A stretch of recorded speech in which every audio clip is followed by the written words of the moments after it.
Hey, you're right. Full screen. Well, I say every day it's a getting closer to taking a bath with my fucking toaster.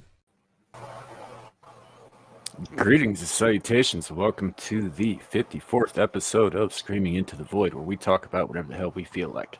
My name is Samiel the Infamous. I'm running for president. Vote for me. And with me today are my co-hosts, the Hijabi Gamer. Yo, what's up? Can I be vice president, please? We'll see. And Ryan from Legion Games. How you doing? He could be state's secretary of state. I'd probably be better as Secretary of Defense since I was in the military. Okay. And joining us again for the second time in less than 24 hours, Nomi without you. Hi. We were up late last night after the show talking, and Nomi's like, look, guys, I have a show at 8 a.m. and I've got to do prep work. I have to go to bed. And we just kind of kept talking. She's like, guys, stop talking to me. I have to go to bed. And we still kept talking. And they were like legit questions like, can we wait till tomorrow? Because I have to be up in 5 hours. What time did you guys get done? It's like 2 a.m. where I am. Yeah. Holy shit! Yes. That's like 4 a.m. for me. Yeah. And Larry, actually, he's on your time. So, yeah, and he's not even in his house. He's staying at somebody else's right now. Mm-hmm. God Yep. damn. So Yeah. it was a good time though. Yeah. Sorry, go ahead. Oh, so like good conversations. And yeah, never mind. Go ahead, Samuel. It was just good conversations. Yeah, no, it's fine and all that. But we were actually done with the show, I think, probably around like midnight 30. But yeah, we stayed talking for a while after that, and Nomi was just like, I'm surprised you're not yelling at me right now. Oh, why would I yell? I never yell at anyone. Oh, yeah, never. Shut up, Brian. And there it is. So, we've started the show with a laugh and a bit of an anecdote. Let's check in with the chat. Kohai is first today. Good for you. I'd give you a cookie, but there are no prizes. Sounds so good right now. Enjoy that. I know, right? Shadow, I don't know what you're getting at there, buddy. Are you like the little bear? Shadow, did you watch Ball Busters last night? Okay, so we went over this list. Apparently, these students, I can't remember what university, they made a very long list of racial white slurs. And some of them were like chalk demon, and oatmeal and just like weird stuff. So like Shadow, did you see that on that list? Porridge? It would make sense. He must have. That explains why he dipped out on us so early. Maybe, yeah. Because that was like the final thing we did, and it was literally, I think it was a list of probably over some like 500 like racial names you could, done by these black students at a university. Yeah. Can we stop focusing on skin color? Nobody cares. Wow. Sandy Biscuit says ice chimps. Yep. We also have Queen Lala with us today. Hello. Or, can I come back in 20 minutes? Well, we were running a little late. That was my fault. No one else's. Everybody was waiting for me. So, I'll take the blame for that. Yue, yes and no. I don't know if you guys ever saw the movie adaptation of Silent Hill. Yes, No. loved it. Okay, so the first one, not the shitty sequel. There's a line in it that has stuck with me ever since, because I used to say the same thing. It's like fire cleanses. But there's a line in it where a woman says, fire doesn't cleanse, it blackens. And that has stayed with me ever since I saw that. It's an interesting way. It's a really good movie. Yeah. It's a great video game adaptation. It's probably the best of the video game adaptations. I know Probably. Maester Chow would disagree with me. He loves Doom. I think that's a shit movie, but whatever. Super Mario. So didn't see it. Can't comment. It was really good. It was really good. Yeah. Zillage, Hail to me. Zenny, always a pleasure. We are currently simulcasting. Hey, Carrie, good to see you. Behemoth, we're currently simulcasting not only to Kat's channel and Ryan's channel, but also Ryan's Twitter and, guess who figured it out, my Twitter. Oh, yay! You need to pay for Twitter to do it. Do you need to pay for StreamYards to do it? I don't know. I do pay for StreamYards because, you know, of the stuff that it allows me to do that I wouldn't otherwise be able to do. Like, you can't have a panel of 10 people if you don't pony up a little cash. Yeah. I think you're limited to like 6. Yep. If you have the basic plan, you can stream to Twitter.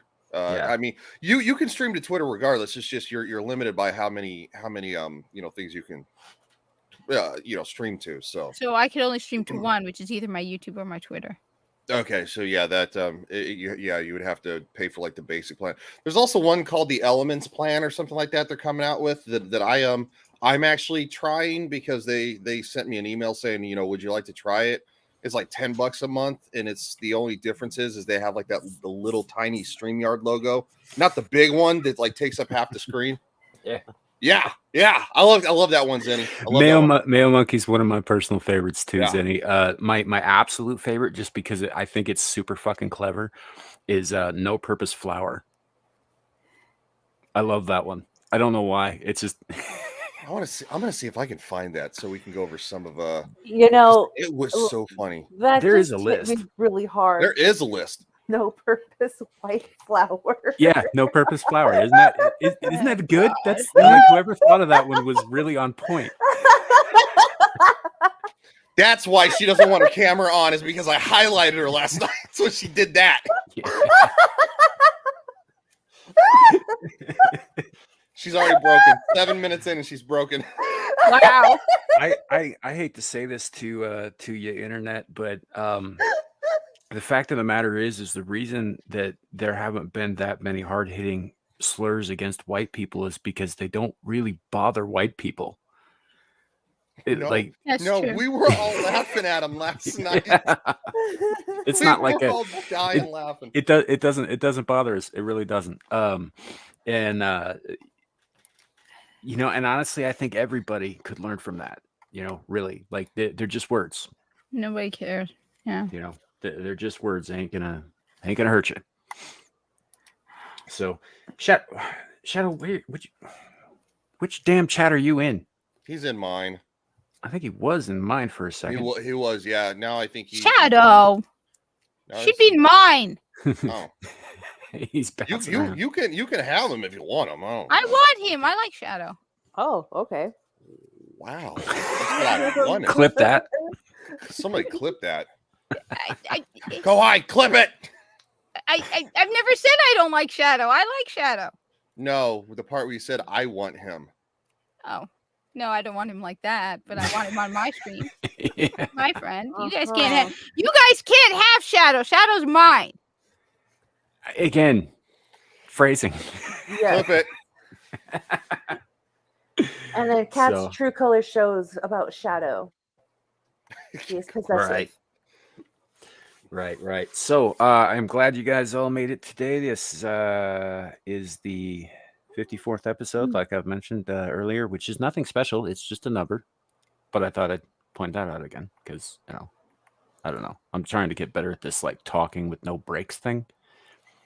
Yeah. You know what? I understand that, the whole, but every once in a while it's okay to have a little bit of a lull. Okay, here we go again. I know, right? Once in a while, right? So, oh man, that's funny. Yeah, it's just I don't know. It's been a good time. Had some interesting stuff happen on Twitter that at an appropriate time when it's more if it ever becomes set in stone, and I'm just talking to the chat here now. We are talking to some people and looking to get like real guests on the show as opposed to just hanging out with my friends. I'm not good enough. You're my friend, and we hang out every week. Awesome. Yeah. Okay. Never mind. I see you all the time. I don't. Yeah. Hey, Zombie Box, good to see you. We are talking in the process of talking to some people about actual guest appearances and like maybe guest like topic theme specific to those guests while they're here, kind of thing. A little bit more professional, like not so much with we're not going to cut back on who we are, but probably like with some of the names I'm looking at, we might have to be on a little bit better behavior than usual, at least while they're here. Yeah. I'm looking And at by someone that, on the panel. Yeah, and by that, Ryan Yeah. and I should probably cut back on the extremely graphic gay humor. Aww. But, it is what it is. Extremely graphic gay humor. Yeah, hey, Bernie. Boa, by the way, if I think I forgot to say hello when I put you up on the screen before. He also said that I think Mario and Cocaine Bear both are on Amazon Prime currently. Are they free though? Because I bought it off of Amazon Prime, which was stupid because 2 weeks later the movie came out. Well, if they're on Prime, yeah, then yes. No, because somebody once told me it was on Prime and you had to pay for it. Then it wasn't on Prime. Yeah, because you can buy anything through Amazon. Yes. Yeah, you just if it's on Prime, it means that it's free through your Prime. I hate my life so much. I paid so much money for that movie.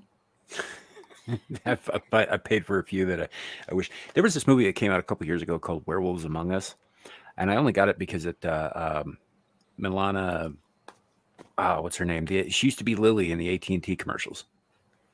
Oh yes, yeah. Vaintrub, that's her name. Milana Vaintrub. She was in it, and I'm like, I mean, yeah.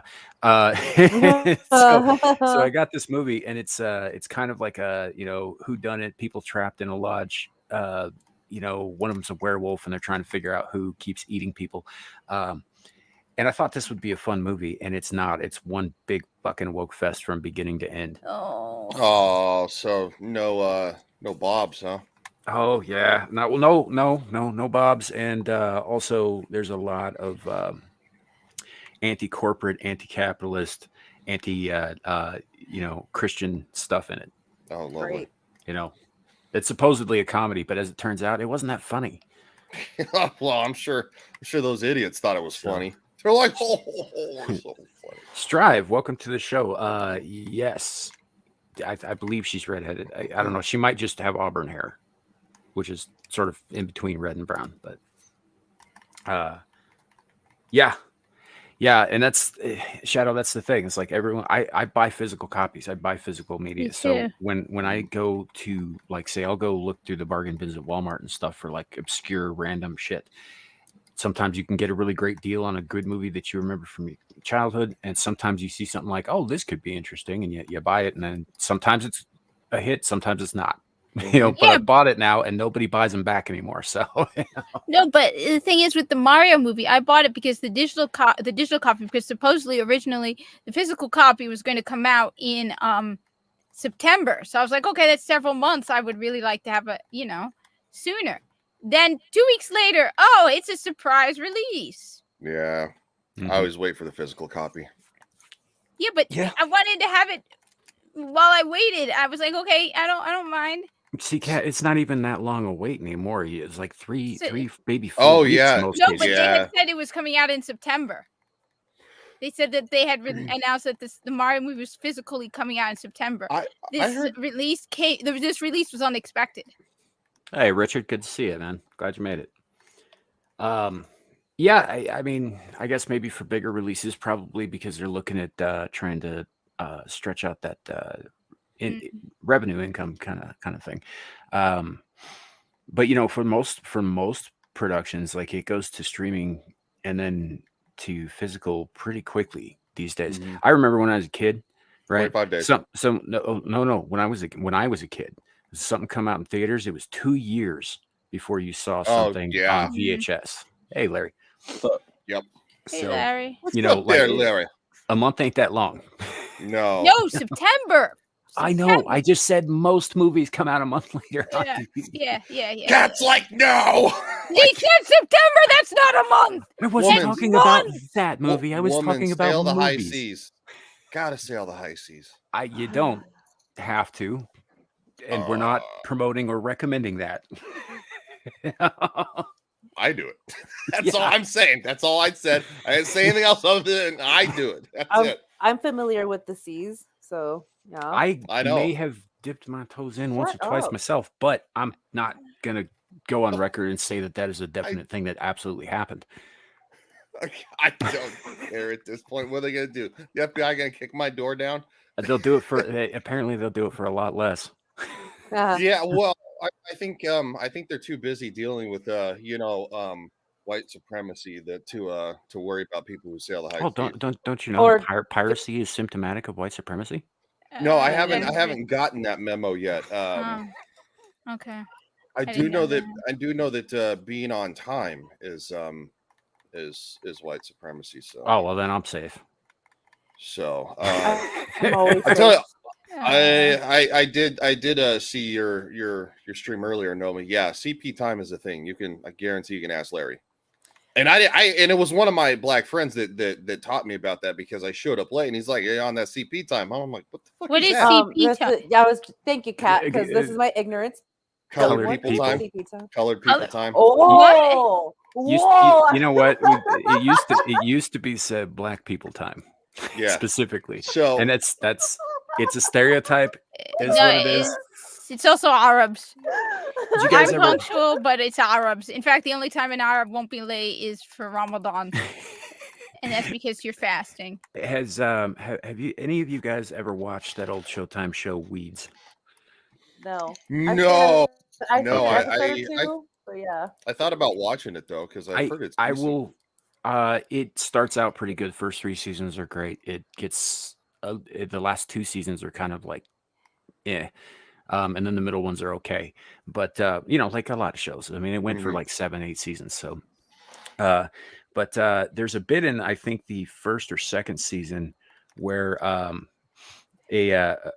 man shows up late to the grow house. and he makes a crack about black people time because he's black, and the white lady who's a suburbanite mom who's running a drug empire because her provider dropped dead of a heart attack on a jog with their son. So that's just the setup of the show. She has no idea what black people time is because she lives in a gated community. And she's like, "What is black people time?" He's like, "Look, stereotypes sometimes have a grain of truth to them. Some of us like watermelon. Some of us have big dicks. Most of us have trouble getting places on time." I think we all. Yeah, no, it's funny. One of my former coworkers, he's married to a Vietnamese. I think so. Anyway, and he's like, since I've been together with her, she's wrecked 2 cars, and he's like, the trope is real. I was like, what's wrong with you? He's like, no, it's a thing. It's really a thing. Oh my god. Apparently Asians can't drive, so. Yeah. It's I'm not going to say anything definite one way or the other about any of these things. That some stereotypes, there is a reason for those stereotypes, and it does not apply to every single member of a demographic. But there's obviously enough that it got noticed. Is all I'm saying. I don't know any Hispanic stereotypes though. Oh, really? Wow, Richard. What she'll set up her streams for a specific time, and the next thing you know, it's like 45 minutes later, and then we start. So Clue just commented CPT, so he already knows what we're talking about. I tell you what, man, that CP time's real. I get roasted whenever I'm late. I'll get text messages from him and be like, "Oh, CP time." I'm like, dude, shut up. Just shut up. Because usually he beats me places if we meet up for something. It's like I'm worse than he is. Anyway, to answer your question, Kat, that's what that means. Okay. It's just it's a stereotype is all it is. Yeah. You know, I Yeah. personally know several black men who swim very well. Emu, welcome to the show. Quick question. Did Hey! you happen to take part in the devastation of the Australian military forces in the 1930s? Somebody. And if you did, I salute you. Yeah. We love our Australians, man, but you guys got your asses kicked by emus, just saying. Got your And you ass. had the guns. Fully automatic, if I recall, too. Yes. I think I know a couple who play hockey, actually. You know, that's, Mhm. All right. I mean, stereotypes are just stereotypes. They don't mean a Yeah. damn thing. You know, Yeah. individuals are. And most of them are based on like, and they're usually humorous. Like nobody usually gets mad about them. Mhm. It's usually like weirdos in the media that get mad about them. They're like, "Oh my god!" Well, I mean, like for example, 93% of people who play first-person shooters are guys. So hate to break to you, but Whoa, yeah, are you saying, "Whoa, Gamergate"? Hold on now. I'm just saying numbers and facts. Don't care about your fifis. Okay. Didn't Gamergate start out because somebody was trading sexual favors for positive reviews, and then somebody didn't like that, so they decided to blow it up and make a whole thing that had nothing to do with the original problem in the first place? Yeah, No, it was all about honesty in journalism. Yeah, that's what it led to. Yeah, It's it was about journalistic integrity. So basically, these bridge troll looking journalists were. We only had sticks. Sorry, Ryan. That's pretty funny. I like it. That's hilarious though. It's really funny. Yeah, so no, anyway, these bridge troll look That's fantastic. that is awesome. It's gotta be somebody from like Australia or something. It's so funny. Because most people don't know that actually happens. And when people learn about it, they're like, wait, what? They're like, serious? how the fuck what that how they had guns? What? Yeah. Fully automatic weapons, and they lost to birds. I maintain my position that the Australians fought so hard in World War II against the Axis powers, not just for their sovereignty, but also because they were trying to redeem some honor from losing to an army of flightless birds. No, that's probably true. Yeah. And I would say that during World War II, they acquitted themselves very well. They did. Mm-hmm. But, let's face it, the Axis did not have those same crazy eyes. They weren't trying to redeem themselves against crazy birds. Yeah.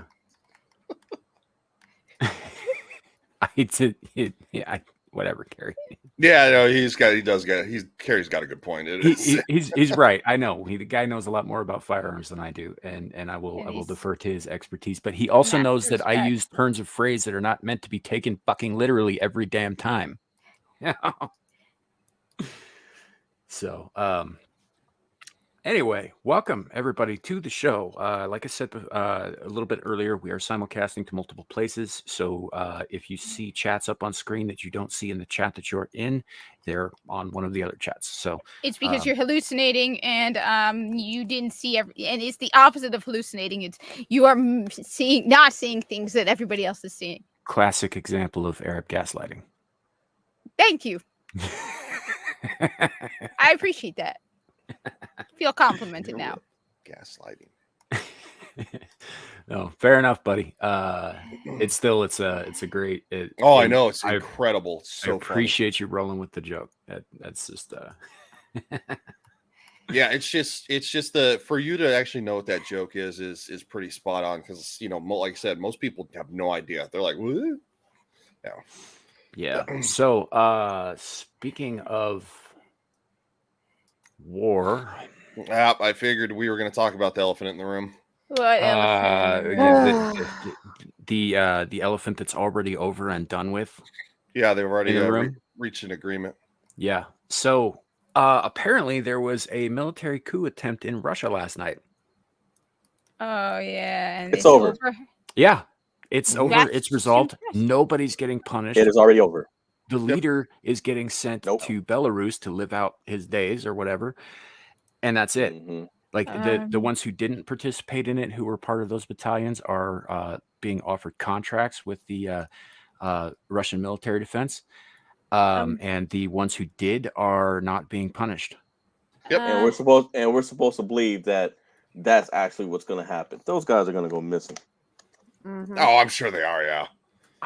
Yeah. So but I don't know that any of this is something that we can believe, because all of a sudden we're getting like accurate, up to the minute news out of fucking Moscow after years of blacked out news from that region, because God forbid we ever hear anything from their side.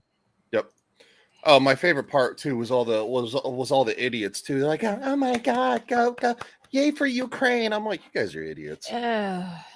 Like you guys have no idea what you're talking about. I just the mouth breathers, man. I am seriously convinced that and past the state of the fact that I hate the stupid population of this country. I really do. We have a very highly uneducated population, and I am so tired of them. Actually, what's interesting is, and this is going to piss people off for me bringing it up, but Tim Pool actually brought up a really interesting point where he pointed out if people are too stupid to even begin to grasp your concepts, you can't even debate with them. Where he has brought on several lefties lately, and he's like, where you're trying to, he was like, who's going to win in a conversation, a high level PhD discussing economics, or a bunch of stupid teenage girls who are like, oh my God, and they don't even understand what you're debating, so all they do is repeat the rote back at you. Where it's like their level of stupid is so high that you can't even talk with them, because their intelligence is too low to even hold the debate. It's like arguing with my cat over doing the laundry. Real quick, I know who Sticks Hex and Hammer is. Who Sticks Sex and Hammer? Sorry, I'll move past this as quickly as I brought it up, but I just What's on your mind there, Zenny? Huh? So, I'm sorry I brought it up on screen. I'm not. That's fine. It is what it is. I would like to point out to anybody who's new to the show, we do this show every Saturday, 4-ish p.m. Mountain Time. And while we were simulcasting to other channels, if you are new to it, if you have not seen us before, the disclaimer on my YouTube channel in the description that I put in every stream I do, for our tech overlords, we are not experts in anything, just people talking. So fuck off. No, just putting that out there, YouTube. Yeah. And anybody else who wants to say something like, well, you guys don't know what you're talking about. Of course we don't. We're just talking about it. I'm not an expert in a damn thing. I can't speak to anybody else here. But in general, yeah, like we might have our areas of interest or anything. But I'm no expert in like socioeconomic politics. I'm not an expert in arms or that sort of thing. I'm certainly not an expert in emus. That's not going to stop me from talking about him, is all I'm getting at. That's an interesting one to say. Yeah, no, and it's really sad that we have to honestly say that, because because we live in a time of censorship and misinformation. I'm so tired of those words too. Misinformation and disinformation. It's like, no, that's just those are used to discredit people. That's all they're used for now. Yeah, that's all they're used for now. Yep. How dare I? How dare you? I really got to get like a video clip of that little Norwegian twat. Hey, Sasquatch, how's it going? The Squatch is here. Yeah, it's not quite the same, man. I mean, oh, I know. I wasn't really trying to do that. I was trying to do just like a kind of a dog voice. It's not terrible. Don't do that again. That's like borderline Darth Maul from the Clone Wars. It's not terrible. A dog voice. You kind of sound a little bit like Sam Witwer there. What you are? What the hell is that? Breathing is annoying. What? He's not even going to call you Ryan anymore. Just Specimen. Mm-hmm. I guess I I don't even want to know. That just reminds me of that of that whole entire thing of like, I have eyes. They're right here. Okay. It's like, yeah. Yeah. So back to the topic at hand. Nomi, Lawrence, Kat, Yeah. have you been following this little bit of information or this news? Yes. Yeah, I knew how it was going to end, so I haven't been glued to a TV set or anything because I already knew it wasn't going to go long, and I'm not even sure it actually happened. I don't care about Ukraine anymore. I care insofar as we keep funding the bastards Yeah, and that's draining about our own it. coffers. You know, That's the only thing. And it's like, I don't care. I just want them to stop sending our money. I don't care. Yep. I'm tired of it all.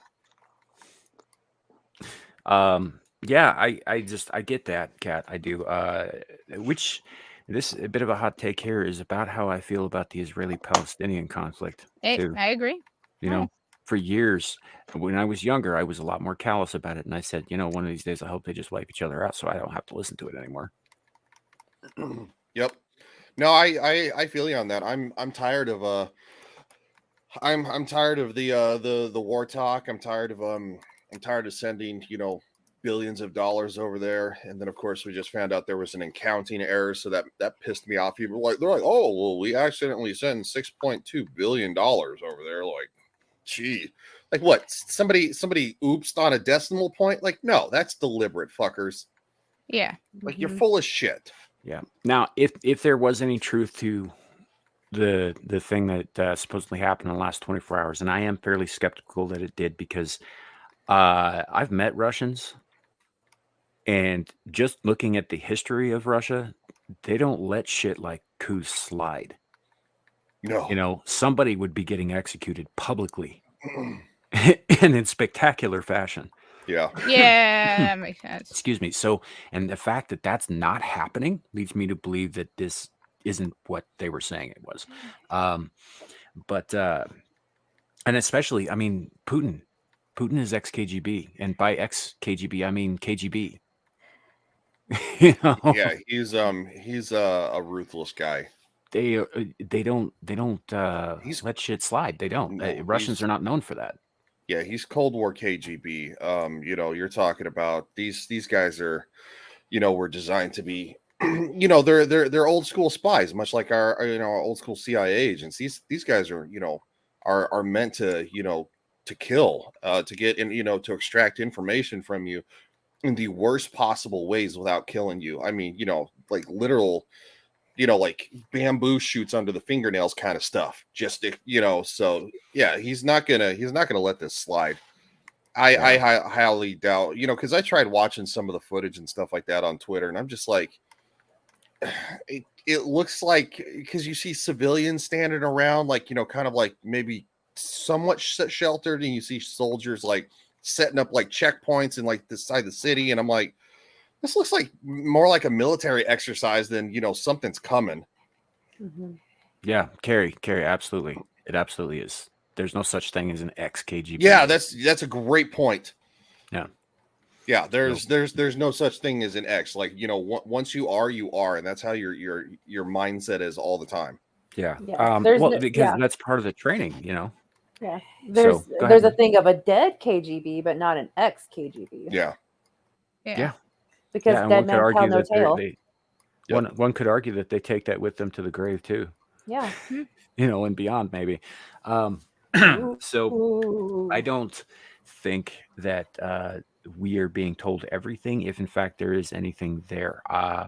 It kind of sounds a little bit like something that the other side maybe was making up.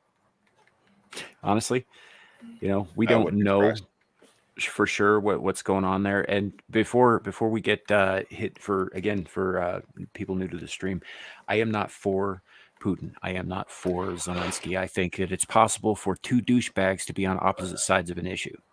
Oh, absolutely. Yes.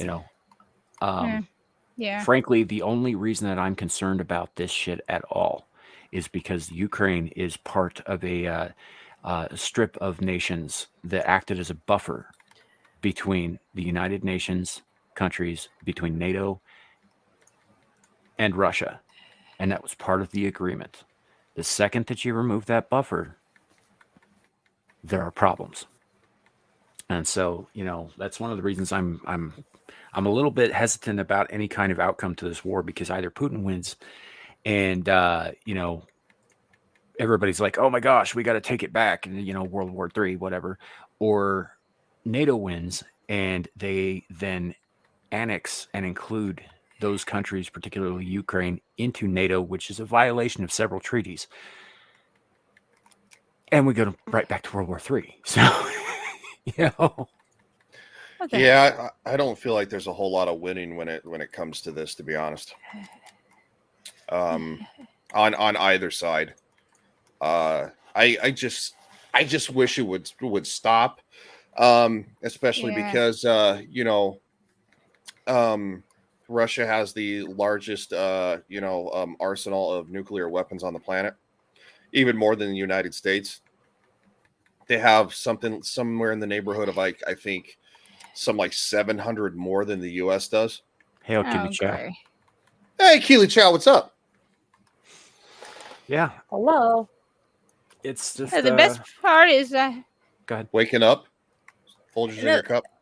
no, the best part is I have a guy I work with who's Russian, and he's always telling me about how great the economy is and all about the whole getting rid of the petrodollar and how our economy is gonna crash. And it's like, what do you want me to do? What can I do about it? What can I do to prepare for this at this point? Put some Wait, money he's not- aside. Talking about here? Yeah, the whole they're getting rid of all those Middle Eastern countries. He's like, and Saudi Arabia just met with China, and it's like, first of all, China it's just China. To but go it's with like, your thing, Ryan. Thank Sorry. you for reminding me that we are screwed. I really What thing? appreciate being reminded that we are screwed. Oh, I mean, what? I think that maybe that's something we shouldn't sleep on, Kat. Yeah. No, I agree, but what can we do? Not a lot. Not a That's lot, the no. thing. No, it's out of our hands for the most part. There is not much we can do about it one way or the other, but that doesn't mean we shouldn't be aware, because there are things we can do to safeguard ourselves should the time come. Stock up on non-perishable food items, for example, Mm-hmm. ammunition, firewood, Uh-huh. old newspapers. Hear me out. Oh, I collect laundry lint from my dryer because it's more Yeah. flammable. Yeah. Oh, it yeah, makes great tinder. It's a great form of tinder. Yeah, and and then, again, like, you can use old newspapers for that. They go up real nice too. But you Hair. can also use them for toilet paper in a pinch, something to read if you get bored. And in the winter months, you can actually stuff your clothes with them, and it creates a much better layer of insulation. Oh, definitely. Well, I'm just gonna throw it out there too. You should just be prepared anyway. So yes, Keely, Doomsday Prepping 101. I live in Yes, UA. I lived in, obviously, I currently still live in Florida, where they get a lot of hurricanes. I'll be gone in about the next week and a half. But it's something that whenever a hurricane would be set to come our way, you would see people flock to the grocery stores and buy up all the stuff because they never prepare. And so me personally, I would always I would shop gradually after the first of the year, a little bit, just maybe an extra $10, every time I went to the grocery store before hurricane season. So when June and July hits, and and all these storms start coming our way, I'm all already ahead of the curve, instead of watching all the idiots just go whoosh like they did during COVID too. Right. So It's also, not just in terms of like having a stockpile of stuff that you want. You also like water purification tablets, also a good thing to have a bunch of, because you never know, right? mhm. It just in case you don't, for whatever reason, have the ability to boil the water at that moment. It's not a good. It's a good idea to have those, like that. Fireproof or waterproof matches, also a good idea to stock up on. Just basic stuff. Just in case you get caught out in the cold. This is a good idea to have anyway, by the way, folks. It's not just a World War III kind of thing. I mean, you never know when the shit's going to hit the fan, and it might have nothing to do with, whatever else is going on over in Russia.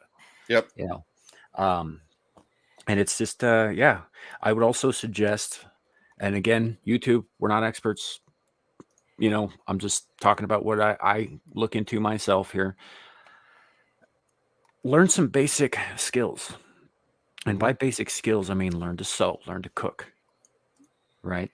Easy stuff. Learn, yeah, you know, the things that you're going to need. I mean, because there's going to come a point when nobody's making new factory fresh socks anymore. We're going to have to learn how to darn our own. You know, those of us who don't already know, kind of thing. I know how to crochet and I know how to crochet and knit, so yeah, I can make y'all sweaters and socks and beanies. There you go. Shit, yeah. You know, and And also undies. it's yes, very going to be very important in the winter months, I think. Yeah. Yeah. It's also a good idea in general to have up to 72 hours worth of food and water for any given emergency. In general, it's just a good idea, and obviously you want non-perishable food for that purpose. But white rice is excellent for that. You know, but just you never know what's going to happen. I mean, what happens if, say, you live in a cabin in the middle of nowhere and a tornado drops on your house, but you survive, and so does your stockpile, right? You can survive and you can rebuild. But if you have nothing and you're trapped out there and you don't have any survival skills, you don't know how to hunt, you don't know how to forage, you can't sew your own socks, for example, you're probably going to die of exposure or starvation or thirst, whichever comes first, probably thirst. So if y'all are squeamish, y'all better start. Well, I mean, no, you can't do that. I was going to say, like, start learning how to kill animals, but it depends what kind of animal. But I was raised on a farm, so my family taught me how to slaughter a pig, how to kill a chicken, and how to gut them, clean them, and cook them. So those are good skills to know. Hey, Wookie, good to see you. Jenny, yeah, stuff you already know how to do. Those are good skills to have. You know, and that's the thing about skills, though, too. Like we gotta practice those skills as well, because you know, some things if you don't practice, you will lose the knack for it. Yeah, I can even go as far as like I know how to spool my own thread, like make my own thread from goat hair, sheep, wool and stuff. So that's a skill to learn too. That's one of the perks about being homeschooled, because there was another homeschool family that we grew up with, and my friend's mom did all that. She knew how to like weave her own cotton. So if you need to learn how to and crochet socks, beanies, sweaters, whatever, you're gonna have to learn how to make your own yarn as well. Well, and I think that is going to be probably where, like, if an apocalypse happens, for example, but there are survivors, and these survivors have various skills. This is where I think economics and trade is going to pick back up again, because some things like cotton are only really, they grow well in specific environments, right? Where I live, cotton doesn't grow well, if at all. It's just the environment's not conducive to it. We're too high altitude, too low oxygen, you know, which means too low CO2 for them. What we have out here is like sage, you know, and that's really about it. I mean, house plants and stuff, if you can afford the water and all that, but it is what it is. So, like, you know, there are going to be things that everybody's going to need, but will only grow in certain places. So there will arise, I think, a new kind of barter trade among the survivors. And that's a good thing. That means we're rebuilding. Also, I'd probably recommend getting out of the cities. Yes.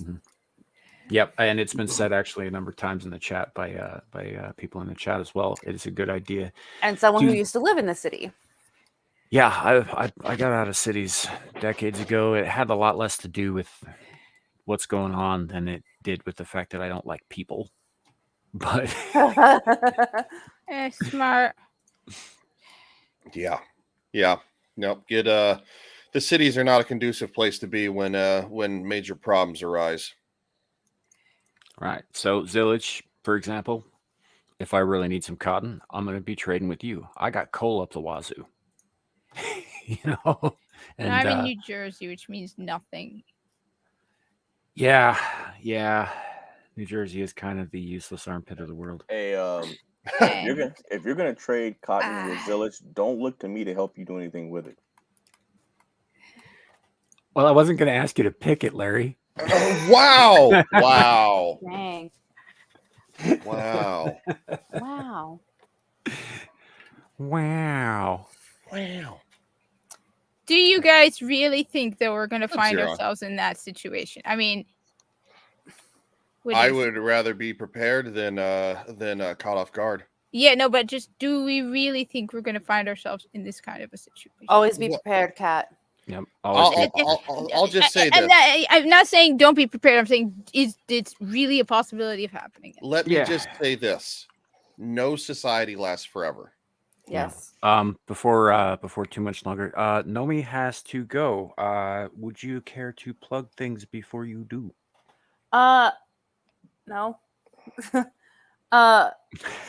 Yeah. Fine. Get the fuck out. Hey, by the way, but before you leave, Nomi, check the Abyssal chat and Twitter. Yeah, I will check that out in a second. Did you check it? Oh my god. Oh, and yes, Zillage, I went there. It takes a Zillage to go there, and you're the one with the cotton, so I went there. Yeah. Apparently, Nomi's got a hot date, huh? Let Nomi, let Nomi say her piece so she can go. I know she's got a limited time, so go ahead. What are you gonna say, Ryan? I was gonna say that with that response, I believe you on that one. No, that's kind of impossible right now. But no, my mom, she's like, hey, yeah, your cousin just graduated high school and there's a party. He's like, what? So out of nowhere. No, yeah, I know what that's like. My family does that too. Yeah, no one in our family, obviously, in my family, no one communicates anything. Oh, so that would irritate the snot out of me. I was gonna say, it sounded like the way you said that you were surprised that this person graduated. I knew he was younger than me, but I just didn't know how younger and how soon he was gonna graduate. I love my family, but I just don't know how old all of my cousins are. I know what that's like. I have a ton of them. Nomi, hi. No question. Just keep it. Oh my god, you wait. No, and I'm looking forward to it because it is a Mexican party, so that's why I'm like, okay, there's gonna be good food there at least. And I was. Are you gonna be Texas tea, Stefan? No, well, maybe that'd be cool. Nobody makes better empanadas than my boss. I should just wear my boots. Thanks, Larry. I'm gonna go with my boots. Put your spurs on there too, so you can kick somebody if you need to. Wear socks. Cut a smile on their your face. feet don't sweat in the boots and make them smell.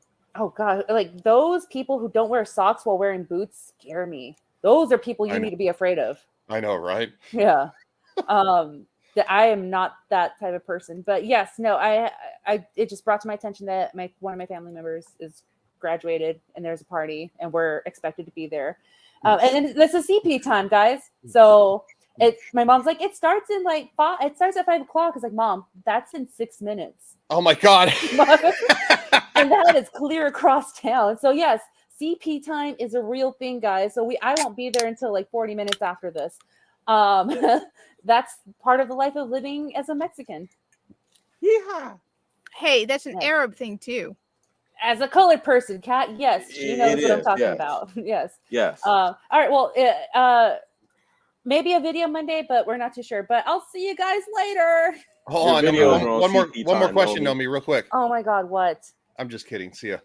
Her videos are on CP time. she just bounced after I did that. Oh man, that was so worth it. Oh yeah, I thank you for being here, Nomi. Her link is in the description on my channel. Should be, I don't know. Ryan usually puts the links in at some point. No, I put the links on mine. Yeah. So you could probably find it there too. I don't know, Kat, if you've been doing that or not, but if not, go either to Ryan or my channel. You can find Nomi's link there, or just search Nomi Without You on YouTube and on Twitter. Yep. Great chick, great gal, a lot of fun to hang out with. Mm-hmm. Yep. Yeah, a lot of fun to hang out with. So we got a fun circle of people to hang out with, which is awesome. Wow. Yeah, it is pretty cool. You said Ryan. UA said Ryan stole my bit. You son of a. How did I steal your bit? Earlier, he said, Nomi, Oh. hi. You know, no question, just keeping you here. Oh, that's what. Okay.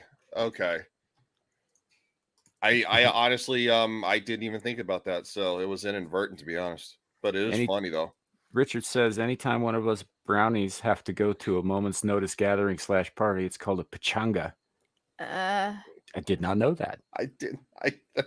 I didn't just say something horrendous, did I? No. But it's Richard L. So Fair enough. I don't know. I think maybe I'm a little too white for that.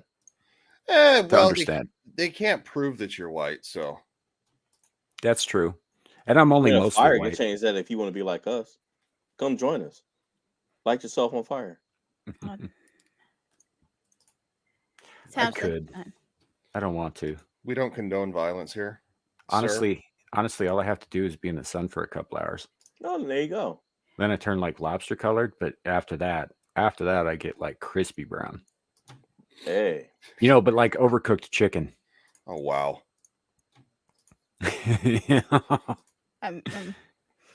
So Kohai brought up that Nomi wasn't going to be around to see the new updated clip and reminded me to, in fact, install it, which I had not done yet. Thank you, Kohai.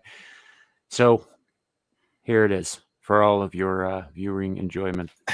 This is just the tip of 5 guys at once. Are you kidding me? Oh, it's shorter. Yeah. This is fucking shorter.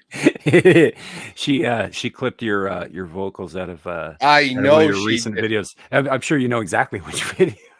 Yeah. Yes, I know. Hey, exactly play it again, which one. Sam. This is just the tip of 5 guys at once. Are you kidding me?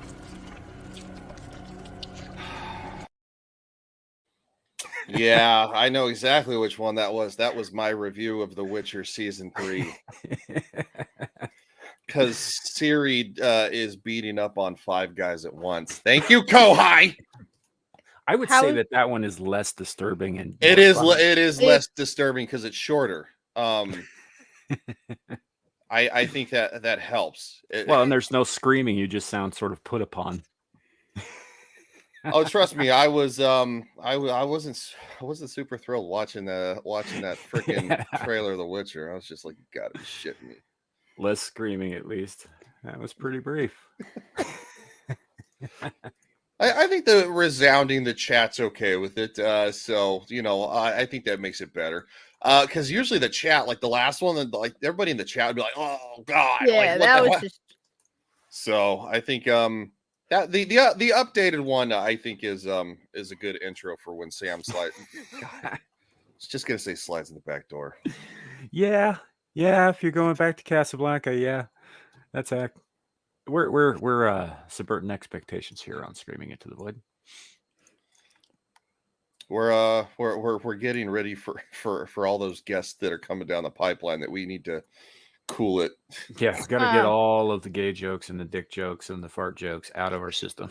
I have to be honest, like I've always got a gay joke in up my sleeve. Yep, you're something. Andy Contreras, welcome. Yes, that believe me, that was not the bad one. There's a worse one. It's longer. Yeah, there's a worse one. And usually we lose viewers when it plays. I know we've lost viewers when I've played it on my streams. Swan says the entry looks smooth. You don't even play the whole thing on your streams. I know, and we still lose viewers. Yeah. This show is woke, race swapping confirmed. I mean, I guess.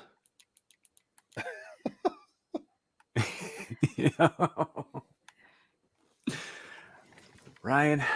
What? I didn't do it. No, you didn't do anything really, but I gotta say, UA's got news for you. I am not gay. I have relationships with women, sex with men. And I got news for you. That means you're gay.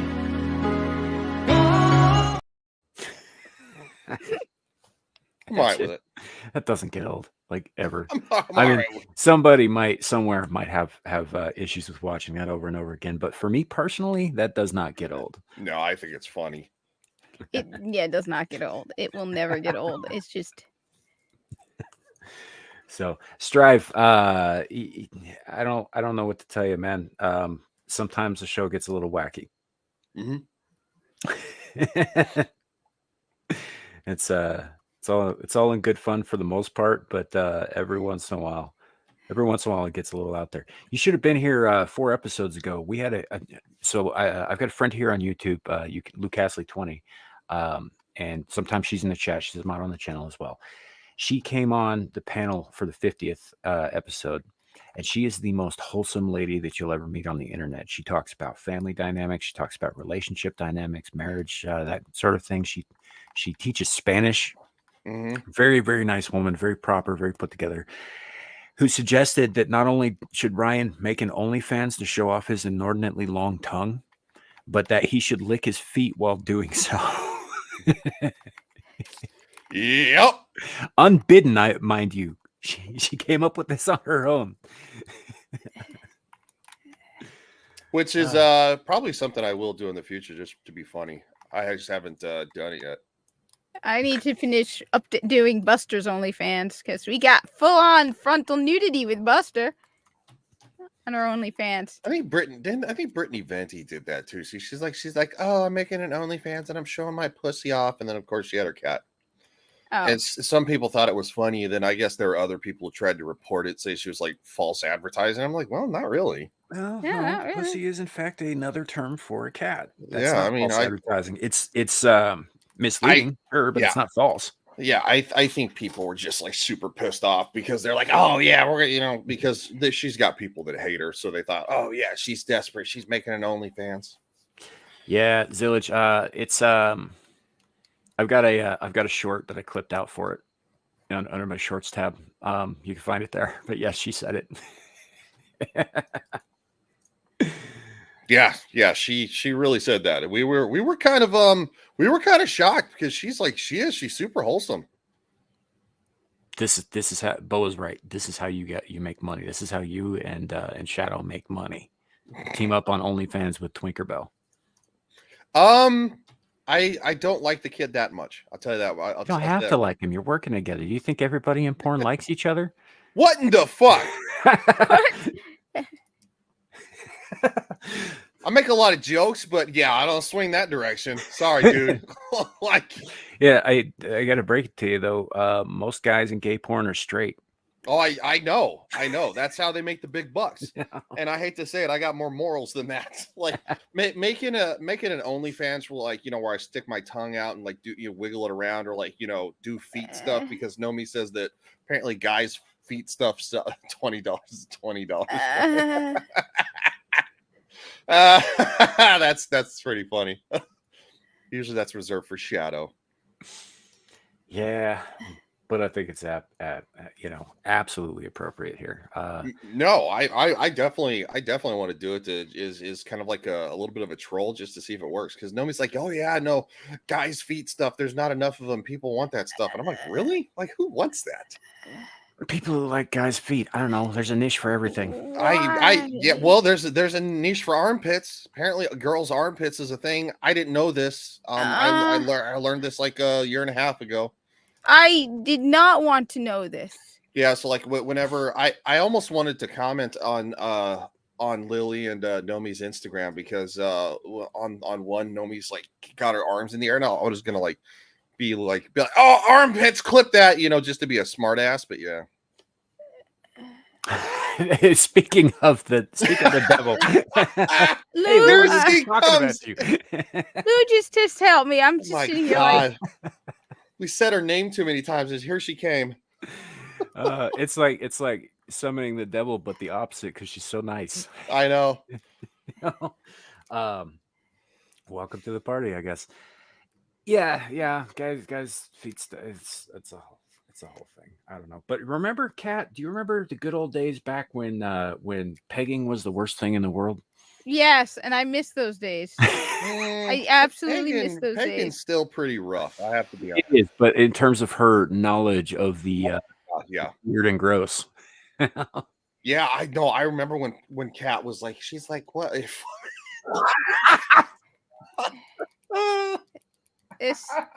could be a lot worse. There could be a lot worse Candyman out there. I'll admit that. Were you in that woke remake that took place in the ghetto? Oh wow, I don't. That doesn't bother me so much because the original took place in the ghetto too. Oh, I know, but it's just because of the creator of this show, so that's why it was funny.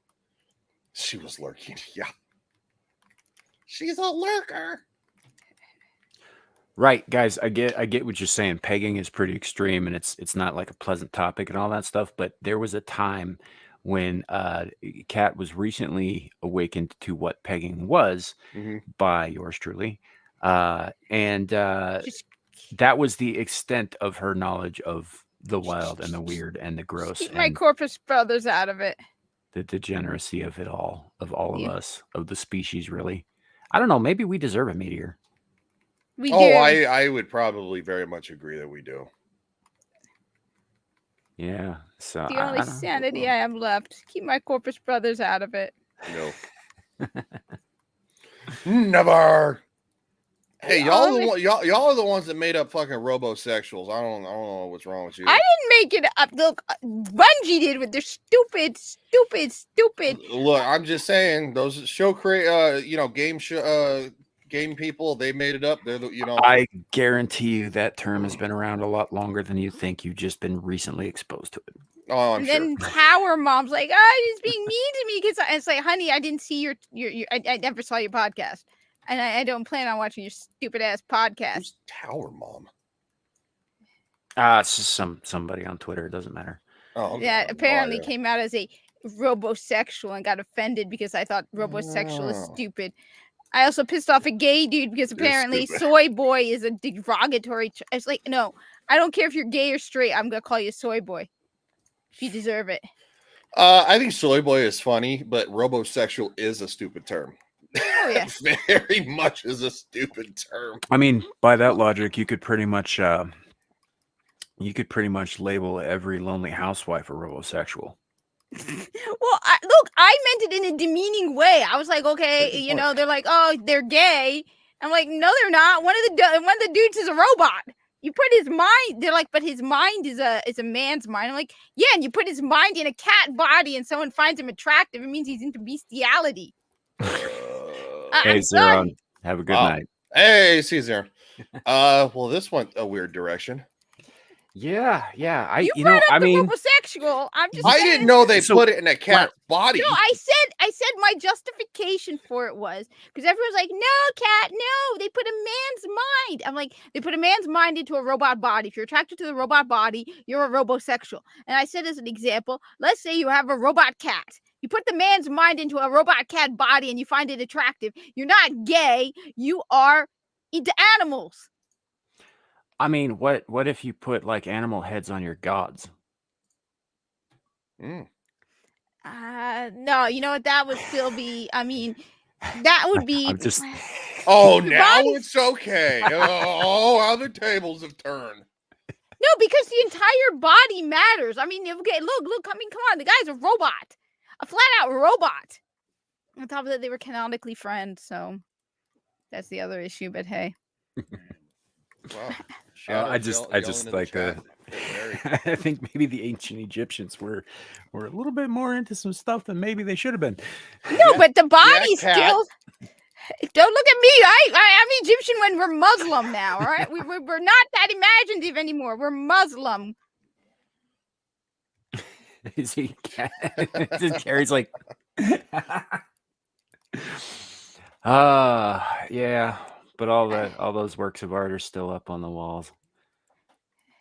With the great stuff. Back when our religion was creative. I see Shadow came back he dipped out for a little while. Shadow. Might have been getting off of work or something. Yeah, he might have been. That's always a possibility. I don't really care. $20 is $20, but I'm gonna need the money up front, big boy.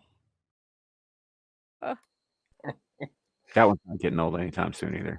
$5 is $5. Oh, damn! I'm lying.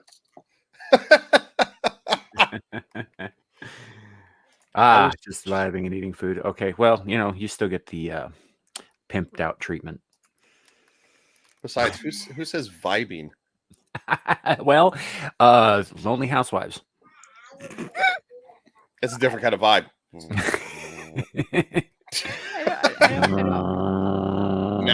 No, I'm just messing with Shadow on that one because I'm not up on the lingo nowadays. I'm old.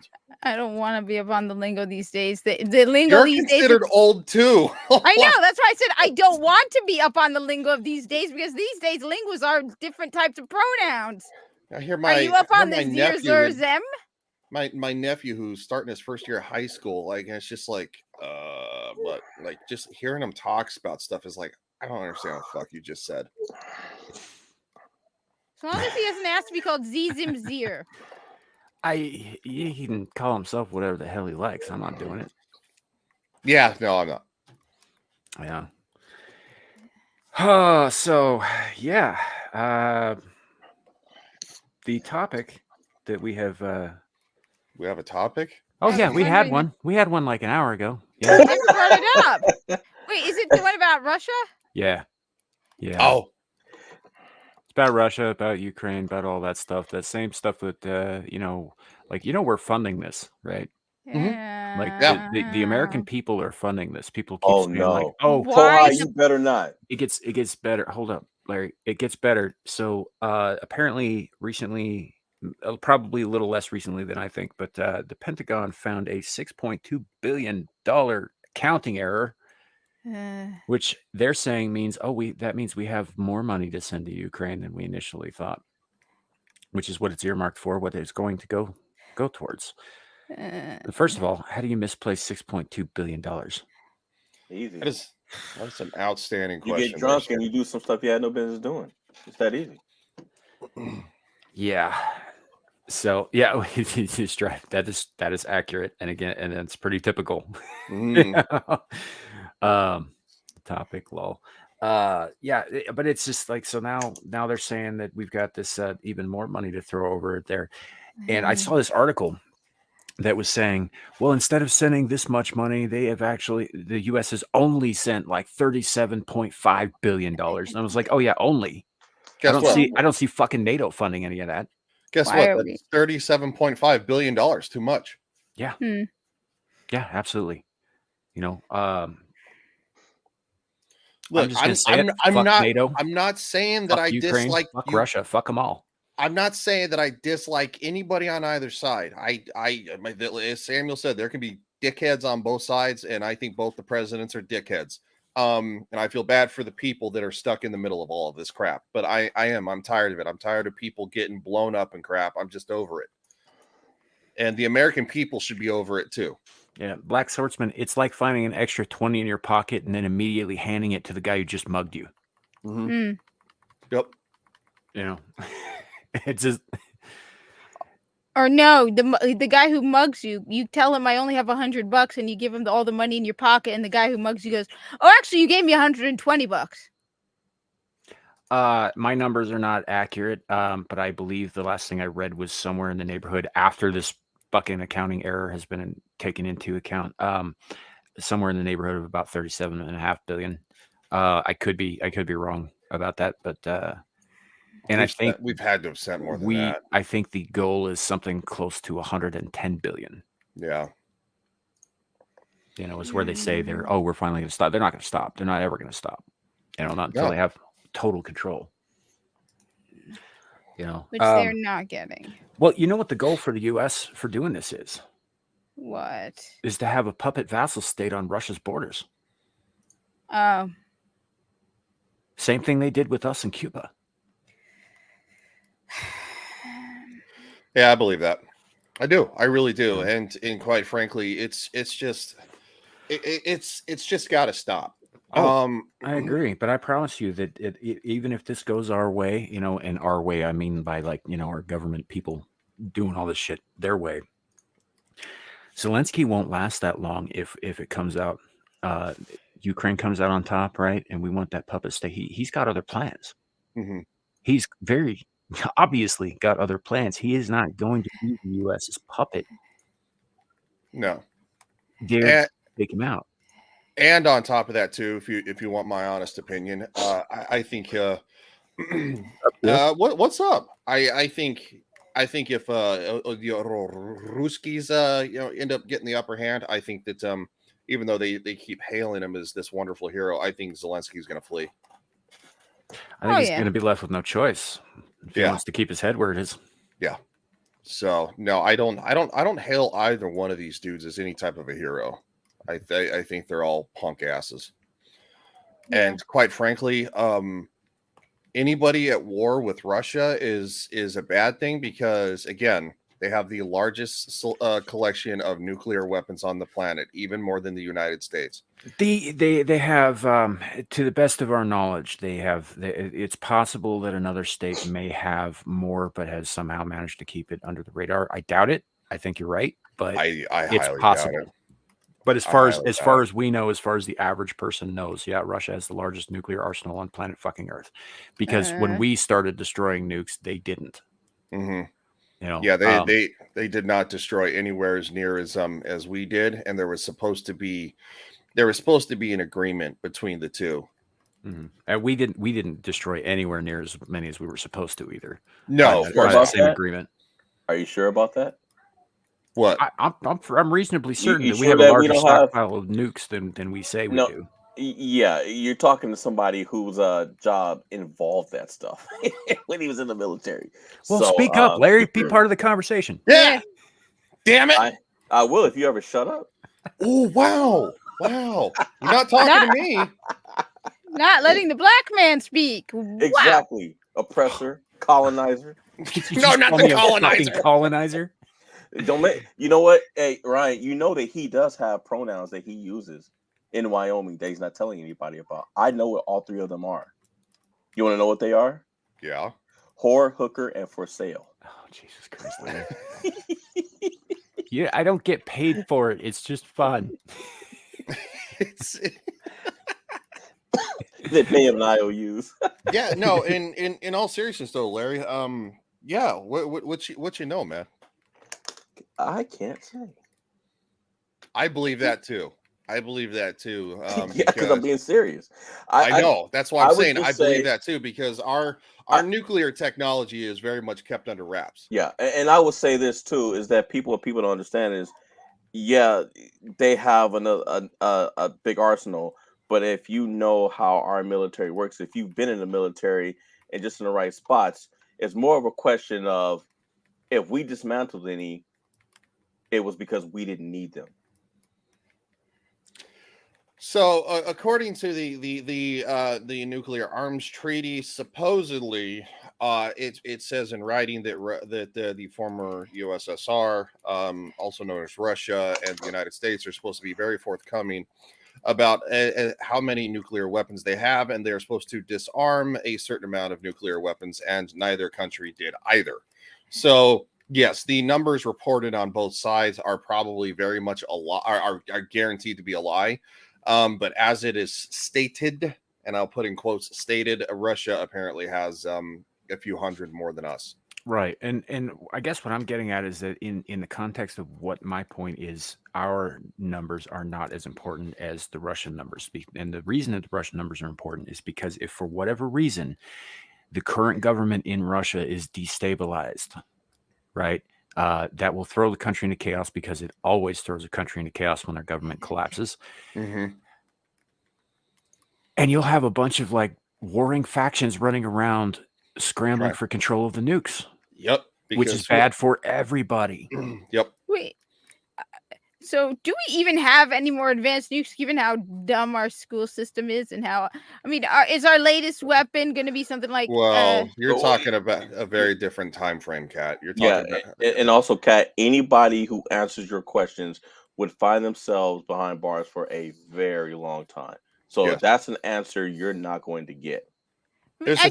There's a thing called OPSEC in the military, operational security, and there are things that you're not supposed to talk about. There are things you're not supposed to have pictures of, and if you get caught talking about or having pictures or video of said things, you get to go to Leavenworth for a very long time.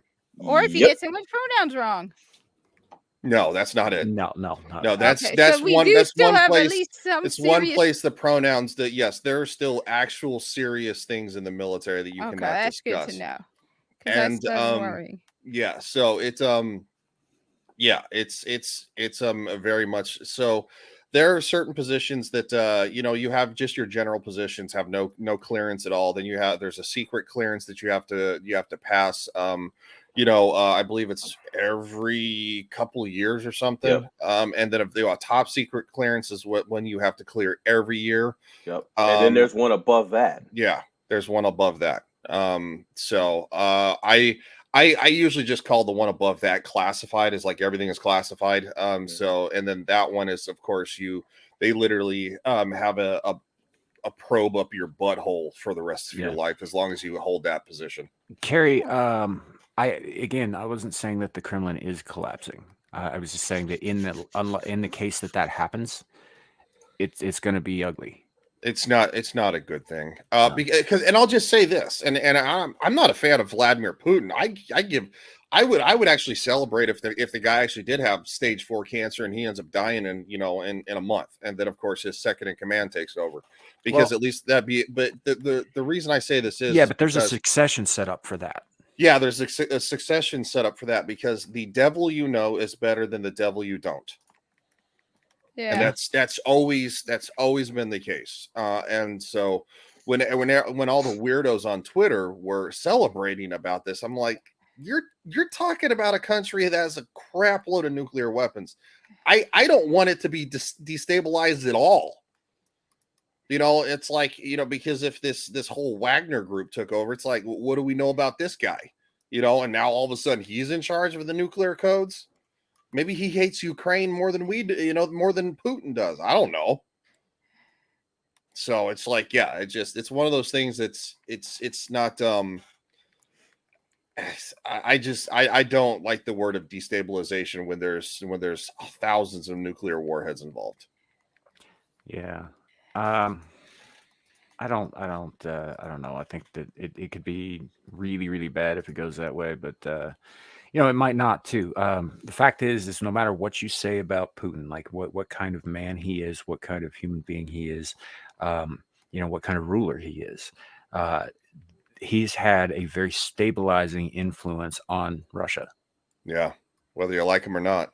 He has. Every time the guy's been in office, every single time.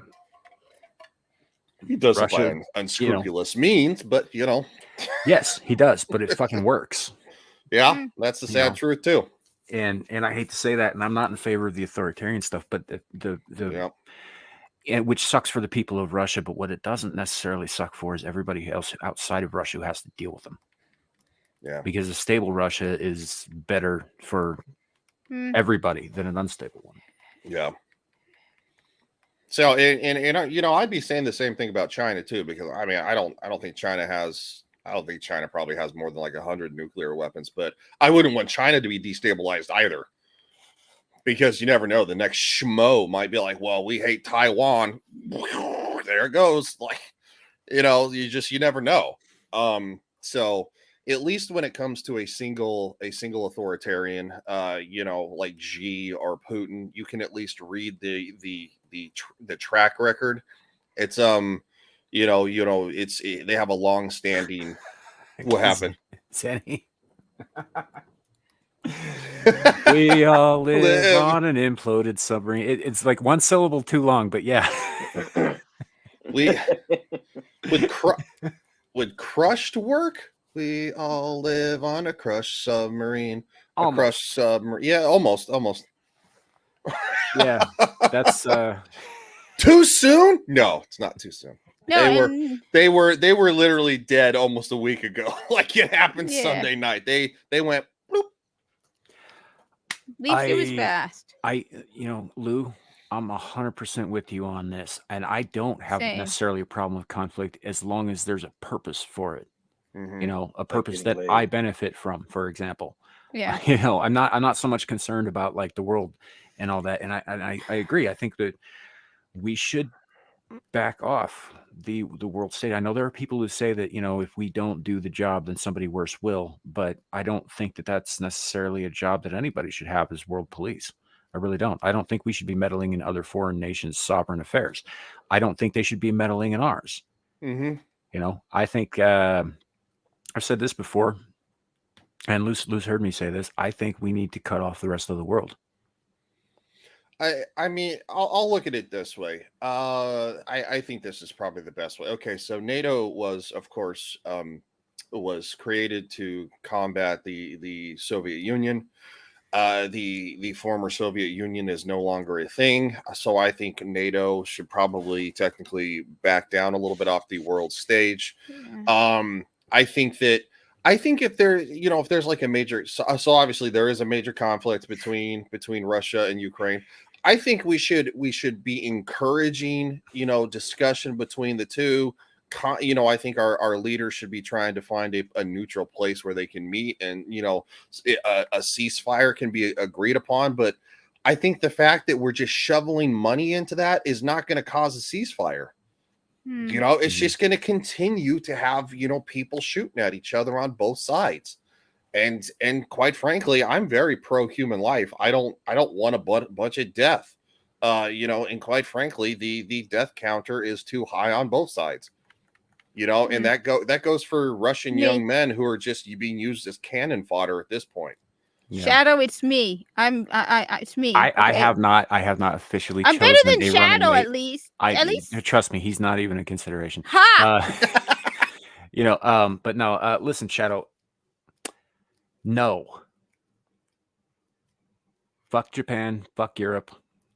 Yeah, some great things have come out of those places. They are not the United States. We do not need to keep them as colonies or vassal states or whatever the fuck. No, fuck. Cut everything off. All of it. Only the United States. Within the continent, even the lower 48, we don't actually really need Alaska either. You know, even within the lower 48, we have everything we need to sustain ourselves nearly indefinitely.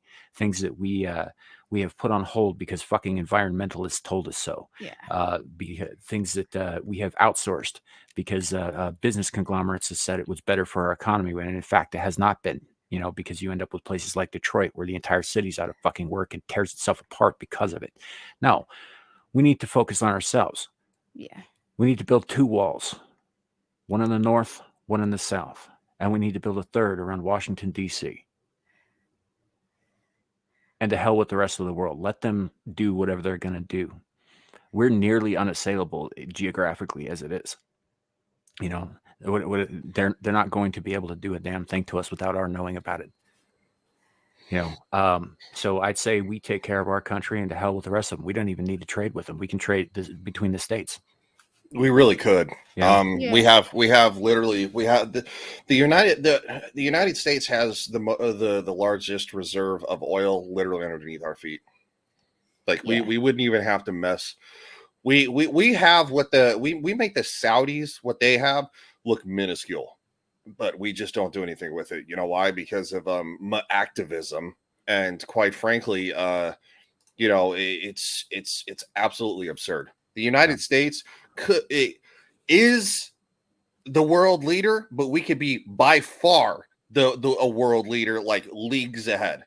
If you've ever seen the demographic of during World War I, World War II, about how the economies kind of like spiked and everything like that, you literally see during all these European conflicts, the United States goes, just like skyrockets ahead of the curve, because, you know, we were doing American innovation and stuff like that. Mm-hmm. And we were, and this country is so rich with resources and talent. And the fact that we don't use it because of stupid ideology is absolutely absurd. Well, first of all, let me just say, Sir Killa, I totally agree with you. Feminism is cancer. I totally agree with you. My only thing is, we have the resources, but do we have the minds anymore? No, that's what I'm saying. Because ideology is literally poison. But we can reverse that. We can reverse that, How? and it takes people Well, speaking look at out it this about it. way. We, you know, like if you take the long view, people used to live in fucking caves and didn't know shit. Mm-hmm. And then look at the civilizations that they built. Yes, we could absolutely reverse that. It'd take forever. Sure. But it also took a while to break our society down and the young minds down like they have been. None of this is overnight. There's not going to be an instant solution to anything. You know what? How we reverse it is we stop voting in mouth breathers who are against this country actually being the what it could be. Yeah, but I think also with cutting off trade from outside of the United States, that will force people to have to innovate as well, because like all those things we buy from the sweatshops in China, for example, all our fancy tennis shoes and our cell phones, like all that stuff. Everything that is used to make those could be made by American hands with American resources. Yep. We don't actually need other, but we'd have to be, if we wanted to maintain that kind of lifestyle or one equivalent to it, we would be forced to get off our asses and figure out how to do this, which wouldn't leave us a lot of time for the petty squabbling, by the way. The pronoun games and the cutting shit off of kids. We wouldn't have time for that. I think that this would actually solve a lot of problems societally. By virtue of we don't have time to worry about that. Idle hands are the devil's playthings. Pretty much. Yeah, we've become comfortable, and in our comfort, we have become complacent, and in our complacency, we have become degenerate. Mm-hmm. That is the order of things. So yeah, get everybody busy again, everybody thinking again, everybody working again, and creating and building and striving to become better than we are. And yes, it will solve a lot of problems. Yeah. Zillage says, I would miss the exotic foods though. I mean, quite frankly though, if we focused on our country first and everybody else would want to trade with us, because there's a reason that the world's currency is traded in dollars. Now, obviously there's a push to go away from that because we have a fucking moron in the White House. Yeah. And quite frankly, that's our fault, because you have people who are like, well, I don't like the mean tweets. Well, look, you don't have to like the mean tweets. That's fine. But you're voting based on emotion. You're not voting based on logic. And that's literally what this country has become, is nothing but an emotional, an unstable emotional fucking woman, in a sense. Sorry. No, it's not. I'm not insulted. I totally agree. On top of that, my only thing is that a lot of people, even if you tell them right to their face, they don't believe you. I got into a massive argument with family on Sunday because woman wasn't the best thing. Sissy, emotional, unstable sissy. Bunch of sissies running around, and that goes for men too. It's got to stop. No, but the problem is they don't even believe what's going on. Like I said, I got to there are some people who do. I got into a huge argument with family last week on Sunday. And at one point I'm like, the porn that's happening in schools. No, that's not happening. My father at one point was a while back was like, yeah, she's right. It's happening. Putting their fingers in their ears because they don't believe me and they don't want to hear it. They're like, when I pointed out that there is actual racism against whites, they were joking with me and telling me, oh, and there's a unicorn outside. What the hell are you talking about? A woman just won $26 million because she was discriminated against for being white. But no, I'm the one who's, according to them, every time I bring up any of these issues, you just listen to those Republicans. You're ignorant.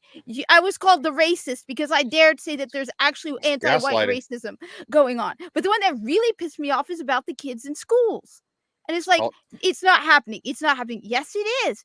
Putting your fingers gaslighting. And that's how you get around it. That's how you get around a logical conversation for a lot of these people, because they just want to stick their fingers in their ears and go and gaslight you to stop the conversation, because they're too narrow, they're too indoctrinated to have a real conversation about it.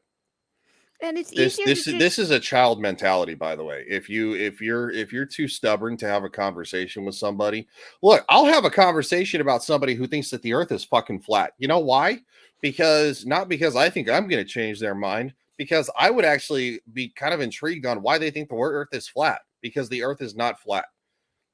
But I would be intrigued to know why they think the earth is flat, and I'm not going to sit there and berate them nonstop. That's not how you have a conversation. No, but I mean, it's like, oh, it's not happening. What do you mean? I sent you tons of videos proving You're not it's going to change their happening. mind. And it's like, I was the one who was called racist. I was the one, and it's like, Imagine so calling a family member racist, by the way. yes. That's some Oh, you mean like Adam Sessler? Yeah, But so it's like it's just like it's easier to shut me up by saying, oh, you just listen to Republicans, you're biased in who you listen to. I listen to Tim Pool and The Quartering, among other things. I mean, this neither is someone... one of them is a Republican. No, for the record. no, I listen to none of them. Yellow Flash. These are people who are not Republicans, but no, apparently I am indoctrinated and only listen to Republicans. Yeah. You know the best way to have a conversation, and Sam, I didn't mean to cut you off, with your family is when your family says something, ask them a question instead of actually fighting with them, instead of saying but, be like, okay, well, why do you think that there's not racism against white people? Is it not possible for people to be, ask questions and have them try to prove their point instead of try to debate their point. You're never going to be able to convince them otherwise. You have to let them convince themselves that have their own realization. No, but the thing that's hilarious is I even consented at one point because my brother was saying that there are two towns in his area where he lives in. One of them is wealthy and gets more money, and one of them is poor. And he's like, I'm like, yes, historically, the reason the poor area got less money was because it was primarily a black neighborhood. I'm like, but right now they're getting less money, not because they're black, it's because it's poorer. They act like racism is everywhere, and I'm like, look, I'm the racist for saying that you should help people regardless of color if they are poor. I said that the poor people should be helped regardless of race. According to him, it should be black people, and I'm like, how am I the racist in this? I even admitted, I said, yes, decades ago, yes, they were being discriminated. It was racism why they got less money. Now, I bet you there are white people living in that same poor area. But you're going to tell me that you're going to go into that poor area and just give financial assistance to the black people. That's racism. Mm-hmm. So I'm the racist, even though I'm saying you should help everyone regardless of skin color. Kat. Hey, Kat. Yeah? Give me your money. No. That's racist. Give me your money. Hey, I'm African American. So, give me your money. I'm a smaller minority than you.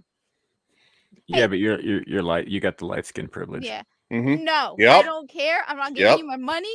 I don't. According to those who supported that Netflix fiasco, she's not. No, she doesn't have it. The problem with the people who supported that is their understanding of Africa is wrong. According to them, all of Africa is South Africa. And they don't understand that there's a lot of different cultures and countries in Africa. So technically, I am African American because my family's from the continent of Africa. I'm not America's definition of African American because to Americans, they have no idea what Africa is. They think everyone in Africa is black. They're just black Americans. Okay. Yes. Well, according to Jesse Jackson, we're African American. So I know. Jesse Jackson is a race baiter and a liar. Yeah. You don't say. But I did actually just a second ago. But it still doesn't negate the fact that Kat is being racist because she's not sending me all the money in her cash at me all the money in your wallet. Hey, double barrel middle finger, Habibi. I ain't giving you squat. I don't want you to finger me. Give me your money. No, and I the way my answer to all of this is I'm not black. I'm not white. I'm an American. That's it. Well, then give me all your dollars. No. Give me some. Oh my god! It reminds me of that Alex Stein skit when fucking what's his name? Fuck, the black guy, the comedian that plays the homeless black guy. She got that good hair. Oh wow! Wait a minute, Kat. Have you been walking around without your hijab on? No. I got to see a photo. What do you mean? I've heard rumors about you having green hair underneath there and now somebody's saying you got that good hair. All shaved on one side. Every once in a while, her hair will poke through a little bit. Yeah. Every once in a great while, see? it'll It come is poking nice, out. though. That's a nice curl. She's got that Superman curl right there. Actually, I have a slight wave because I have, this may come as a shock, I have family from Egypt, so my hair isn't completely straight.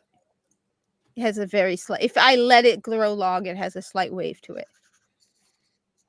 Prove it. Well, first of all, no, and second of all, even if I wanted to, I can't because it's short, because it's hot. Yeah, it is the summertime. Yeah. But I have an interesting question for Kat, and it's gonna sound silly, but it's not because I'm dead serious. So women wear hijabs, right? Yes.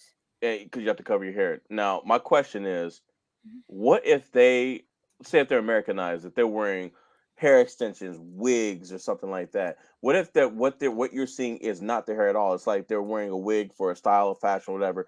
Do they still have to wear a hijab because it's not really their hair? Wow. No, because the whole point of the hijab is about modesty. Right. And so if you are putting, I mean, I can't even wear makeup. The only makeup I can wear is the eyeliner, the kohl, because that's for, it's good for the eyes. I've seen, honestly, I've seen Muslim women who go on the edge and they wear clear nail polish. I don't wear any makeup. Because the whole point is to be modest in your dress, which is why I'm more conservative than a lot of people, including my own family. I feel that there should be a level of modesty when you wear it. And some Muslims are like wearing skin tight clothing, and it's like, what's the point? You're wearing spandex. You're leaving nothing to the imagination. You're wearing a headscarf. You're covering your hair, but every curve is noticeable. Yeah, you're supposed to cover your. Technically, the rules for the hijab are this: it has to the face. Now, I sometimes bend it by pulling up my sleeves out of habit, and the wrists. The clothing should not be flashy, showy. You shouldn't wear bells to draw people's attention. Perfume. It should be modest. And you can wear anything, and the thing is, you can also get cultural. Like, you don't as long as you follow the basic rules, you can wear anything as long as it just follows those rules. So like bell-bottom pants or baggy pants, you can wear those. I wear cargo pants all the time. I do like some cargo pants, I'll tell you what. Cargo pants are they got all those useful pockets. Yes. Yeah, they do. I know. I don't understand why. I don't understand why like cargo pants and cargo shorts kind of like went out of style, so to speak. Yeah, they make fun of people who wear them now, which is and I'm like, I love cargo shorts. Are you shitting me? All of my I wear what could be considered slacks if you took the cargo pockets off the side of them. They're not like super loose or anything like that, but they got the cargo pockets because those pockets are fucking useful. I keep a knife in them. I keep flashlight in them. I keep that's good shit. Bunch of other ancillary shit that I might need, just whatever. I keep a phone charger in one side, and like there are a lot of pockets. Yeah, phones are the size of Texas now. You know what? It's nicer to be able to put that in a cargo pocket than your top pocket. Right, and I carry 2 smartphones while I'm at work. Oh God, I remember those days. Because one of them's mine, and the other one belongs to my employer. Yeah, I remember those days. Yay! The only brand name clothes I buy are my cargo pants. I buy Dickies. I shop it. The last pair of clothes I bought was from Target. You went to Target. Yeah, that was a long time. How often I buy clothes. No, in general, years between spans. No, same. And generally, I will buy boys' clothes because it's cheaper.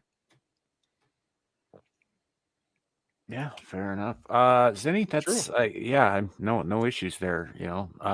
Some people were raised with a greater sense of modesty than others, and it shows. It does. I'd say wear what makes you most comfortable, honestly. If you're in a professional setting, maybe dress up to that level. But if you're going to somewhere where you're expected to be in your quote unquote Sunday best, do that. But in your everyday life, I'd say wear what makes you comfortable. And if it makes you more comfortable to be covered head to toe, in loose fitting clothing, you do that. You know what? It just occurred to me because I was listening to it reading with Sir Killa just wrote, and it's like, doesn't it kind of make any guy who's married to a Muslim woman feel even more special because he's the only one who will ever get to see his wife without, other than family members, without the hijab? I mean, yeah, that's definitely a consideration. Sure. Keela here is saying, I find myself lusting more for Muslim females covered up. Quite odd. Because we're not sluts. No, you also it's the Jackie Gleason effect. So Jackie Gleason was famous for saying, about nudes, about nude women. He's like, who wants to see a woman completely naked? Takes all the mystery completely out of it. I mean, put some high heels on her or something. But he's not wrong. Like if you see everything, there's nothing to imagine, nothing to dream about, nothing to for lack of a better term, lust after. Because you see it all and you're just like, okay, there's no mystery there at all. And it does take something away from that. So yeah, when a woman is alluring but still covered, still shielded from your eyes, right? There is something about that is far more attractive. At least to me. No, I would agree. And that's I think that's actually a pretty decent argument. Also against pornography. It kind of takes away the imagination of it desensitizes you to the whole situation. Yeah, I think that's a great argument. That so when unfortunately we've become a very vulgar culture, and that's not a good thing because this is every time that happens to an empire, the empire destroys itself from within every single time. Ding ding ding. And make no mistake, we are an empire. And possibly the greatest that ever lived. Mm-hmm. And we are having some severe problems right now. Well, we have already passed our expiration date. The average lifespan before it at least goes into decline is about 200 years. We're past that now. Mm-hmm. And on our decline is going to be much more rapid and spectacular than Rome's was. Rome took 1,000 fucking years, like an old man with cancer. We're going to be blowing our hands off with the M80s. You know what I'm saying? Yeah. Wait, what? An M80. It's like a firework, but it's basically made out of stick of dynamite. Yeah, it's quarter stick of dynamite. Yeah, it'll blow your fucking hand off. It literally will.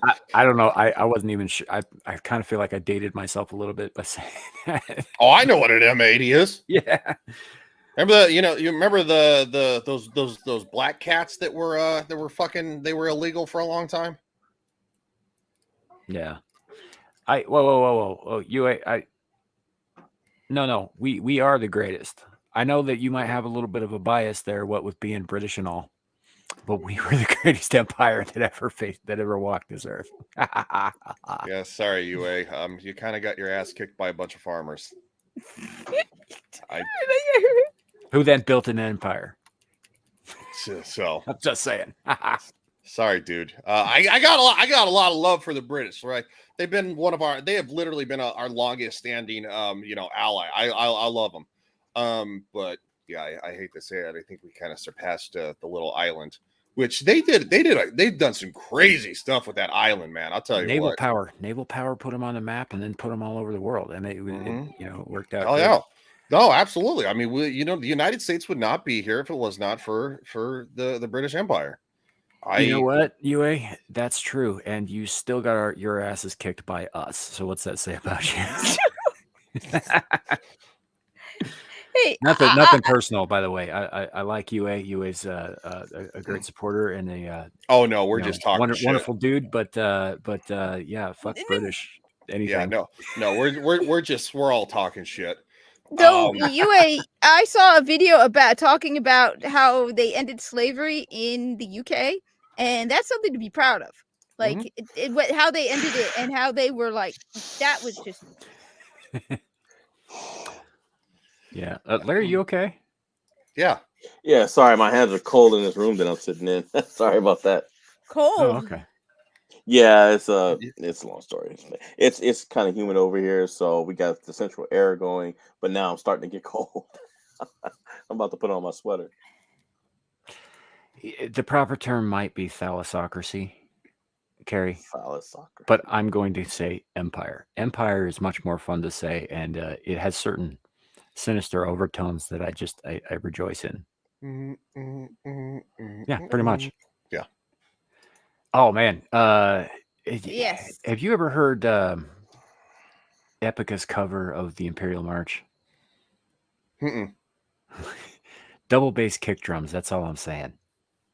It's awesome. I'll have to take a listen to it.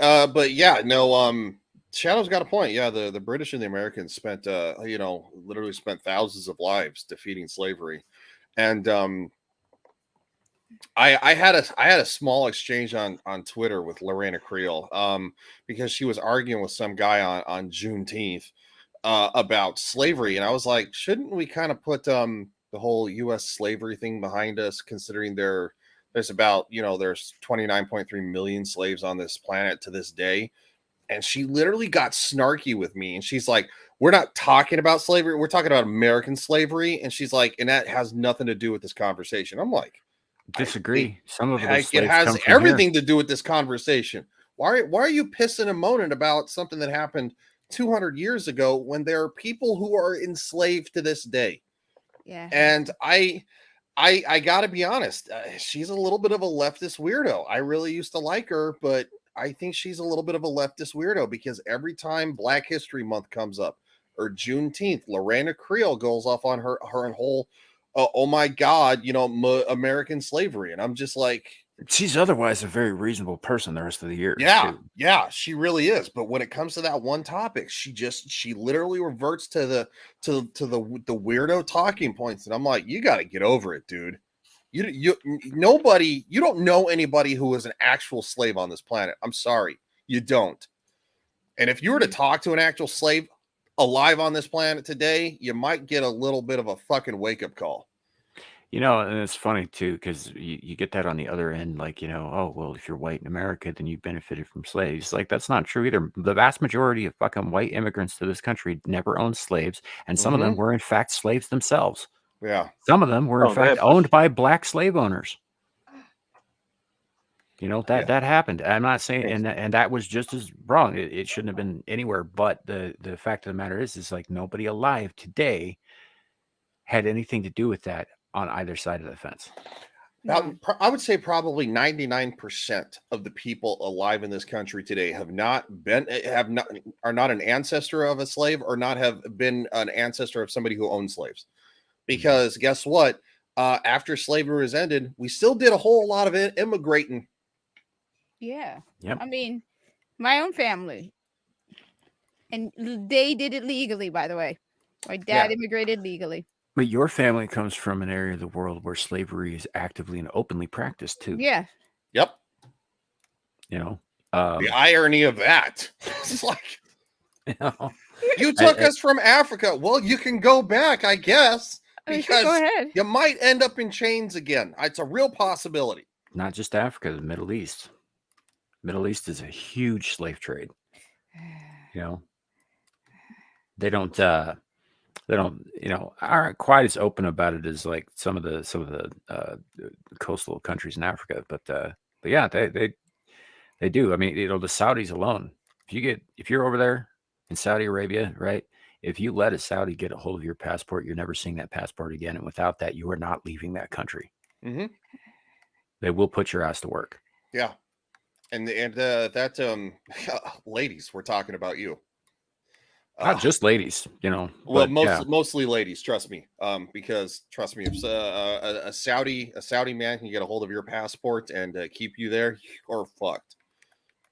That is not Islam, by the way. That is their corrupted, stupid version of doing stuff in the name of Islam for the sake of doing stuff in the name of Islam. I don't believe that I said that it was Islam. I'm just in case anybody else is thinking that. I know you didn't say it. I was thinking it. I knew it. Islam. Right, patriarch.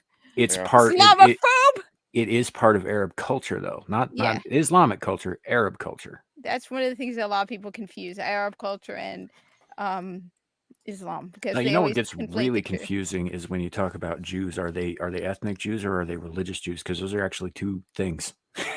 Yeah. No, Yeah. but they use the same name. That gets a little confusing sometimes. But But with Arabs, like an Arab is an ethnicity. It's an ethnic demographic. Islam is a religion, right? You don't Which have to be Arab to be Islam, but you do mm, kind of have to be, Arab to be Arab.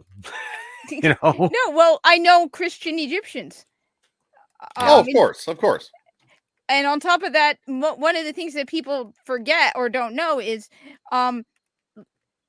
only about last time I checked, I think it's like 15% of Muslims, less than 20% of Muslims are Arab. The majority of Muslims aren't Arab. The majority of Arabs are Muslim, but the majority of Muslims aren't Arab. So But what Sir Kill said about sex trafficking? Oh yeah, sex trafficking is a huge problem in this country, and yes, that is a form of slavery.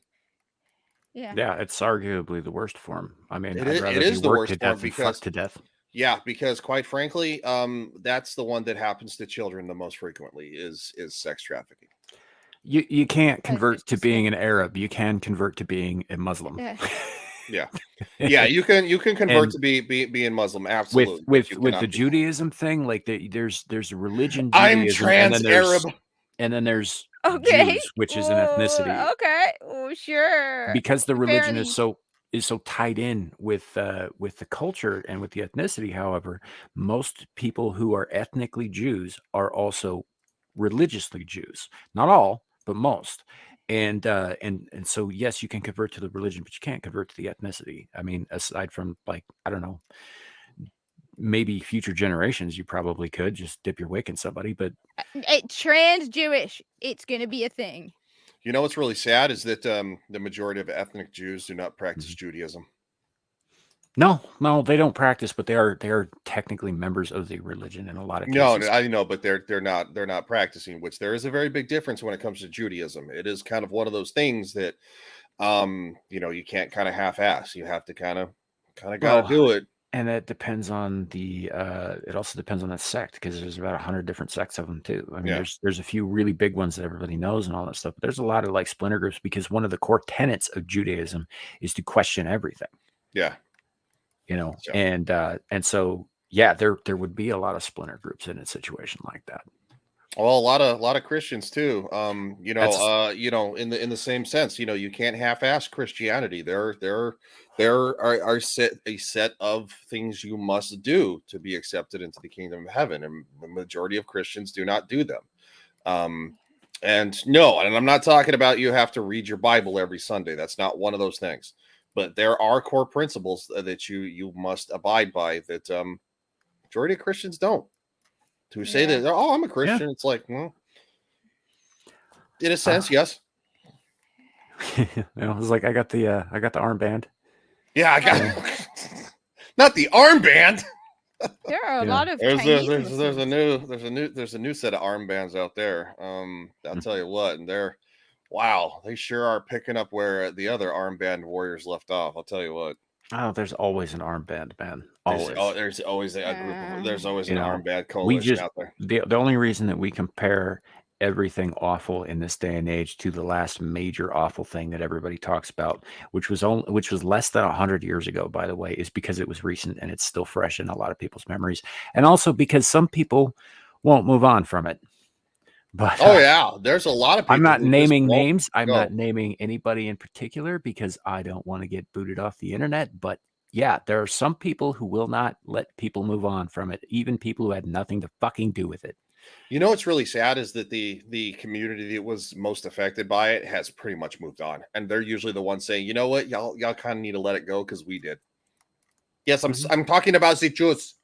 Yeah, I've actually heard people recently say things like, well, you guys need to stop talking about 9/11 because it was a long time ago. You should let it go. And it's like, all right, well, let go of the Holocaust. Quit talking about that then. You know what's and like I said, you know what? I think the majority of Americans don't really talk about 9/11 much anymore. I can't tell you the last time I talked about 9/11 until now. And it's also like the same thing when it comes to people who are Jews, like some of the last known survivors of the Holocaust are like, they're like, they have even been outspoken saying, I don't like where the United States is going because this is very reminiscent of what I saw before. This whole thing of, you must believe or you're ousted or you're othered is not a good thing. Yeah. Mm-hmm. Yeah. I do remember when I was in high school, which was 20 years ago, which was prior to 9/11. And by 20 years ago, it was more than 20 years ago. It was probably closer to 23 or 4. Close to half a century ago, or a quarter of a century ago, we had a specific unit in every English class that I had for several years in a row that was a month-long, nonstop deluge of Holocaust. Every time. We never focused on any other kind of disaster or horrific thing or any of that stuff. It was always Holocaust, Holocaust, Holocaust. And I actually ended up taking a 0 in 11th grade for an entire fucking month because I just stopped reading the stories that we had to do reports on books like Knight or Anne Frank's diary or that sort of thing. And I just got to a point where I was like, no, I've been hearing this shit my whole life. I had nothing to do with it.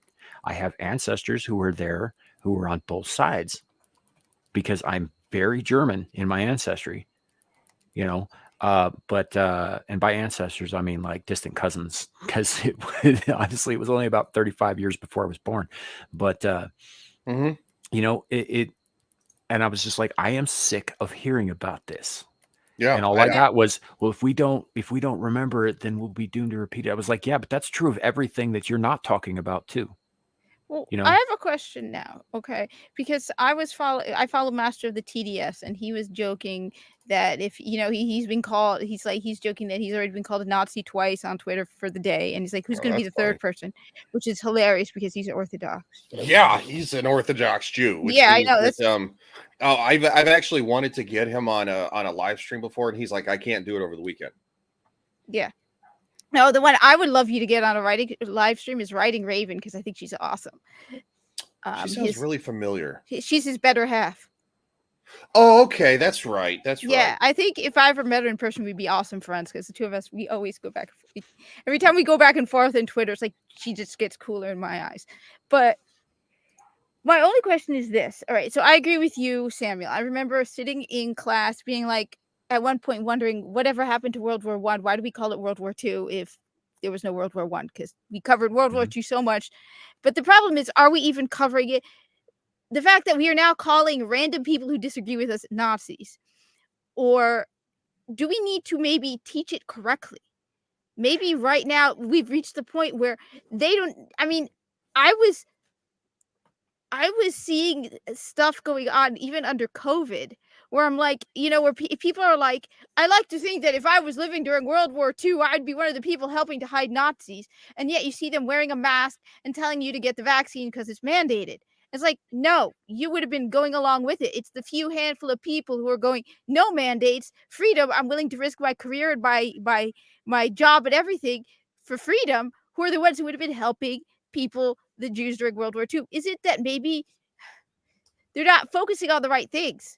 Now, I mean, basically the idea of what a Nazi is today is anyone who disagrees with me, instead of, do you not see what you are doing? Do you not see what you have become? You have become you've turned, I don't know, Nazis into boogeymen or something, instead of being like, just because it's not identical to, we're going down the same road right now kind of thing. I don't know. And it's Kat. So listen, it's not that I don't think that the Holocaust shouldn't be taught. I think it should, but I think it should be taught in a larger context as well of the entire war. I mean, the only things we ever hear about about the Pacific Theater, for example, was the end of it. Yeah, that's true. You hear a little bit here and there about Iwo Jima and all that stuff. And obviously men who were there, a lot of them never talk about any of this stuff. And so and I'm not faulting them in any way.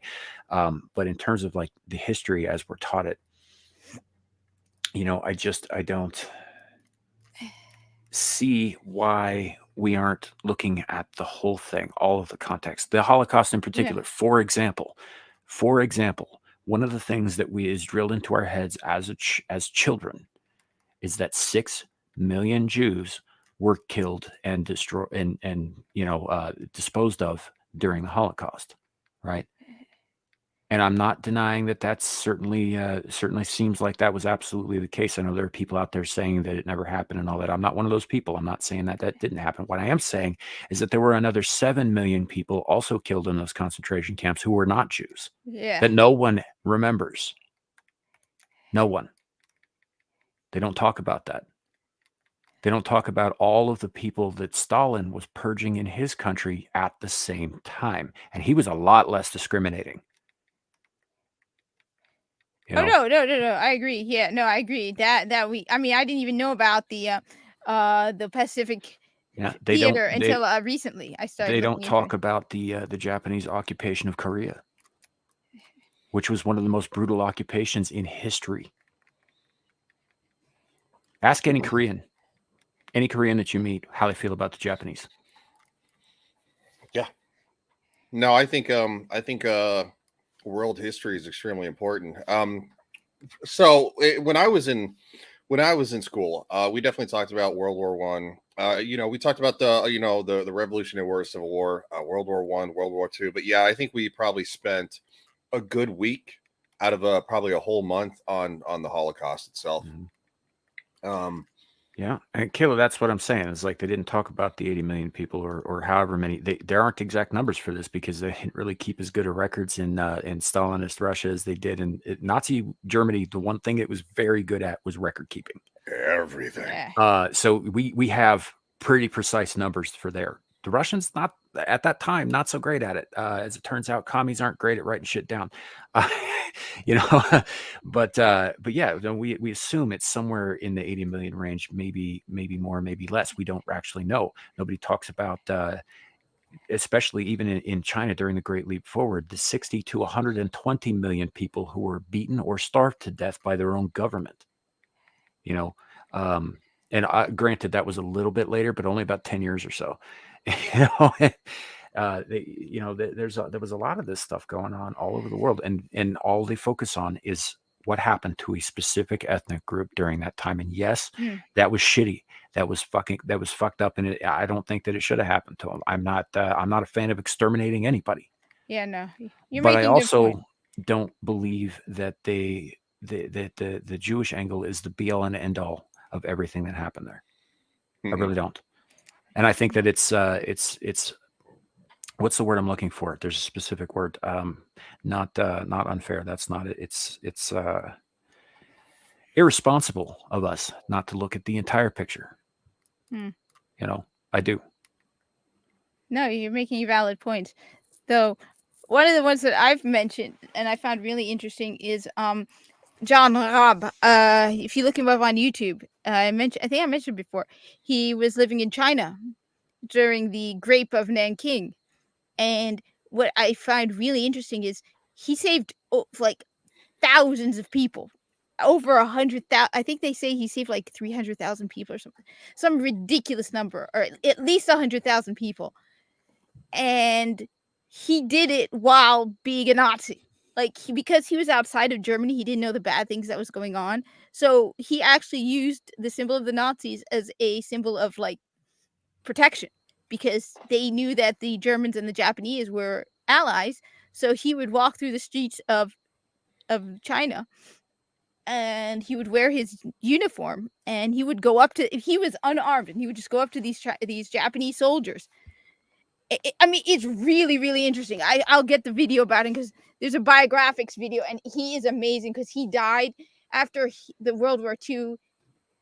He was sent back to Germany, and he was treated like a criminal because he was formerly a Nazi, and he died in extreme poverty, and his body was eventually moved to China because of what he did. And he's his existence was forgotten. He's really interesting. Yeah, real quick, vase of flowers. I've been seeing you posting pretty regularly in the chat, but it appears to be relatively nonsensical. What's going on? It seems to be just random words. Him. One of them is even word. Good night, I'm Yue. just curious. Don't if forget, there's, Yue, we're going for Void Plume Pinions tomorrow. Please, I need Void Plume Pinions. Did you get taken over by some kind of rogue AI or something? Be my question, I guess. Yue, yeah, have a great night. Sleep as well as you can, knowing that you bed down in the inferior empire. Oh, wow. Hey! I need And we'll him see to you next time. I need him to help me get Void Plume Pinions tomorrow. Okay. Oh, he will. I need him on a good, especially after arguing with him about Final Fantasy 16. I need him on his good side. I need to be on his good side. Okay. These Void Plume Pinions are not going to harvest themselves.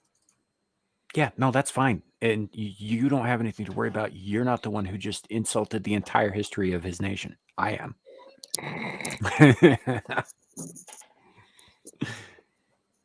You'll be fine. He'll be fine. And Yue's good. He knows how to take a joke. Probably going to come back with something about how, I don't know, the Canadians, burned down the White House at the behest of the Brits in 1812 or whatever, but 1816.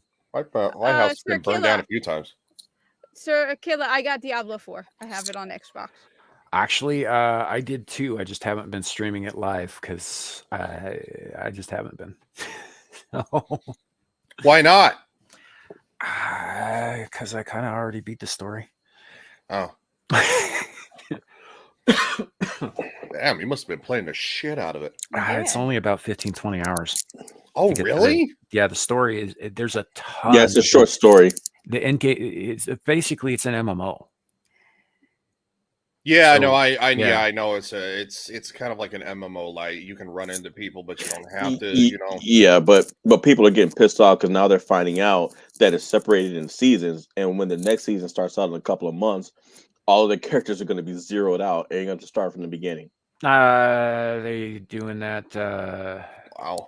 Is that happening automatically, or are you? It's happening automatically because they've had seasons in Diablo games before where that was not the case. It's happening automatically. From what fucking waste of money this game then. Wait, what did he? So there are going to be seasons, right? Yeah, there are always seasons. They're trying to figure out how to run seasonal content in an MMO, basically. Good old Activision Blizzard. Yeah, they're trying to do something that they should never have made it an MMO in the fucking first place. No, they shouldn't have. But because obviously with seasons have always been a thing with Diablo, but in seasons past, in games past, what would happen was you could create a new character for that season, or you could rebirth an old character, which would set them at 0, but they'd be a seasonal character now, and they'd get those benefits. If they're just going to do that across the board automatically with everything, then there's like no point in playing the game if they just reset you every couple of months. It's a giant waste of fucking money. Yeah. And time. I would be super pissed off about that, because it's like, dude, are you kidding me? Like, you work hard for that. And just to, I also think it's just, I think it's just, I wouldn't be surprised if Activision Blizzard tries to squeeze money out of you, like saying, oh, if you buy this like monthly plan, we won't delete your stuff or something, and you'll get all these perks. It just seems like these corporations, they're selling incomplete games anymore, and it's such a fucking travesty. Yeah. Real quick, what the hell are you talking about, Vase? I don't know. No idea. I don't know whose channel he's on either. Yeah, not on mine. I saw that, Larry, but I want to. He's on mine, but this is like, it's been a bunch of random chats and stuff from Vase of Flowers. And I'm wondering if this is not a bot account, because Vase of Flowers is a sub and has been in previous chats and has been very normal before. I don't know what's going on here. I don't know. So I'm wondering if they got their account hacked or something. I'm wondering if you slept with his wife. Oh, wow. I told you last night, Larry, that I don't sleep with other people's wives. I am not a homewrecker. I didn't say that you knew that you slept with his wife. I'm saying, well, in that case, it has nothing to do with that. In that case, that's on her, not me. Well, actually, no, you're right. Well, actually, depending on what she decided, it was on her or in her. Well, he did just say something coherent to the subject at hand. He just said good. So, I mean, Okay. that is on topic. I'll say that much.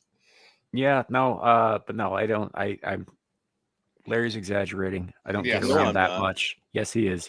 No, I'm not. Yeah, he makes some of this stuff up. And No, you know I'm how I not. know? Yeah. Because it's Okay, hold, whoa. First of all, you said it was exaggeration when I brought up the possibility of you using a rattlesnake because in your engine no, as a I conveyor said belt. that was But bullshit. a Flat out. guy was caught doing that. Here 2 we weeks go. ago, a guy was caught A doing guy that. He is had not a this snake. guy. He was using a snake to run his engine. That's not me. The hell it wasn't. 2 weeks ago, my car was sitting right where it is, not moving or working. A week ago, you were driving by your own admission. Yes, in someone else's vehicle, which worked perfectly fine without needing to use a snake as a radiator belt. Just stop with the story, man. It's dumb. It's not dumb. And it's also not me. And also, no, I don't sleep with other people's wives. I don't believe you. You don't have to believe me. It's the fucking truth. Right, I don't have to believe you. This is man talk for sure. Oh God, that's funny. It took These streams are not marked are marked not for kids, actually, Bob. Yeah. They have been since the very beginning. Mm-hmm. Yeah, So, boa constrictor. They are not age restricted, which is not ideal, but they are definitely clearly marked. Nice to know somebody appreciates me for YouTube as not like for Carrie kids, supports me either. Well, you keep stepping on a dude's leash. That's you. I don't step on my friends' leashes. Your friends you put leashes on your friends? On the Lioness Plantation, we're all on some kind of leash. The only one that walks free is the one leading this show right now. That'd be me. He's free to leave. He has to come back before it gets dark. But me and Carrie, we're not so lucky. And if he comes back late, guess who gets yelled at? Me. Look, I agree with the Black Swordsman, but then I just watched a video about Aztec Cross talking about the monetization in Destiny 2, and all I wanted to do was reach into the screen, shake him, and shout, "I've been saying this for months! You finally are talking up!" So back to what we were talking about before. Ryan, vinegar is a disinfectant. Never mind. Never mind. Good. Yeah. Because you can literally get instead of having like bleach based, you can get vinegar based, which I think this smells like ass. Yes, it does. It smells worse than bleach in my opinion, but yeah. Apparently it's better if you have like little kids running around because it's not like toxic compared to like bleach being toxic if the kids touch it and put it in their mouth. Yeah. Why? Is it just a random question? What plot? Yes, that was the point. That Samuel's quiet right now. He doesn't. That's because I'm a little pissed, actually. Oh wow! Don't be angry. No, I'm not angry. Little pissed. You know what? I do feel bad. I have abused him quite a bit. Maybe it's the Bundaberg I've been drinking. I don't. What the hell is a Bundaberg? I don't want to know. It is high quality ginger beer.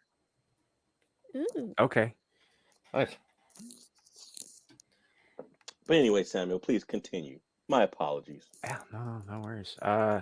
Getting back to what we were talking about with Diablo there. Actually, I'd be curious to know, for those of you who are playing it, where you're at. I am currently running a level 53 Necro on Nightmare. No, I'm not that high up yet. I'm like 15. I heard everybody was doing Necromancer. It's because it's fucking beastly. Yeah, I'm doing Sorcerer and Barbarian. But what they were saying is it's great now, but as you get closer to the to end game, as you go more, it gets nerfed.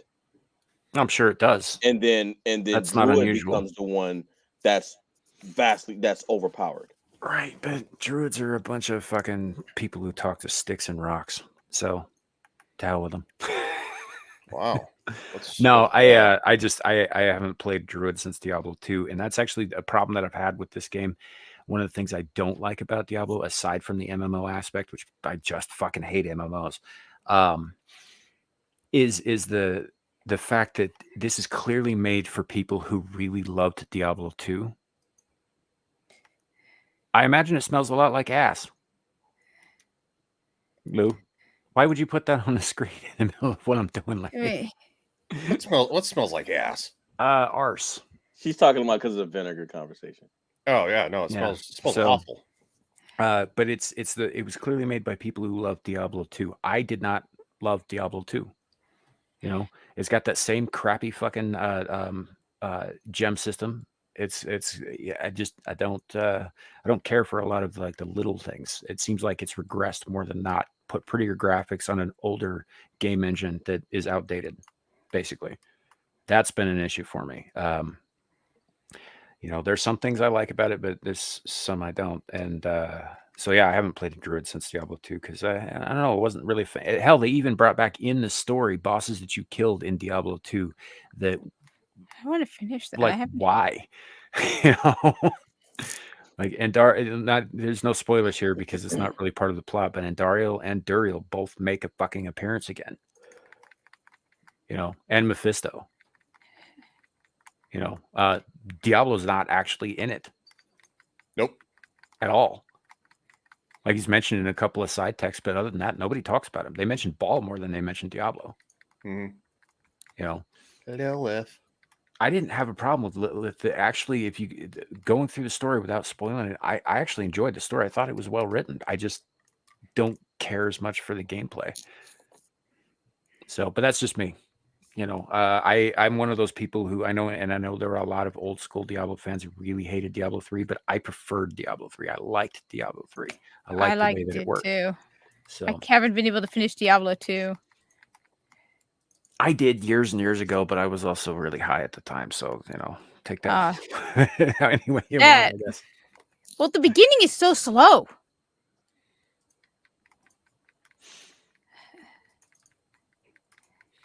Yeah, nice. Yeah. Nice. So yeah, and it is slow. And the open world thing it was kind of a neat concept at first, but now I'm at a point where I don't have any like legitimate story reasons to go to areas I haven't explored, really. You know, and there's a whole huge sections of the map that I haven't explored because honestly, it doesn't take that long to finish the story. It really doesn't. It doesn't take that long to get to level 50. You know. So, you know, it's all end game from here on out. So I'm not sure how I'll enjoy it. And that's probably the biggest part of the reason I haven't been streaming it is because I'm not sure I'm going to keep playing it. So. Interesting.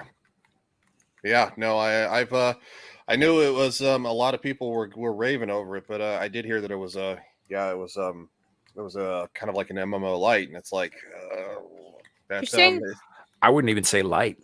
I'd say full on MMO, really. We're saying a lot of the stuff that Muggsykins was saying. She bought it. She didn't really care for it. She says it's boring. She doesn't like it. I don't know. I honestly am feeling like that about Final Fantasy 16. I got to arguments with people and because I feel like the story is generic. The gameplay is, the more I think about it, cheaper and cheaper. Like the combat is just. And everyone is raving about it, and I'm like, "What am I?" And you should be too. No, look, I've said rave about it now. Hey, if I criticize Destiny 2, then you know what? Nothing is off the table from criticism. Yeah. And I have a lot of criticism for Destiny 2. I will say, Keela, my Necro build is not terrible. I'm running a Shadow build that's. Utilizes corpse explosion really efficiently. I'm doing okay in terms of that, but lots and lots of huge areas of DOT. Well, hey, you can help me build a sorcerer and I have a sorcerer character, but I haven't really done much with her, so I haven't really played around with that too much. So and what are the others? You got barbarian, druid, and rogue, I think, right? Yeah, I have a barbarian and I have a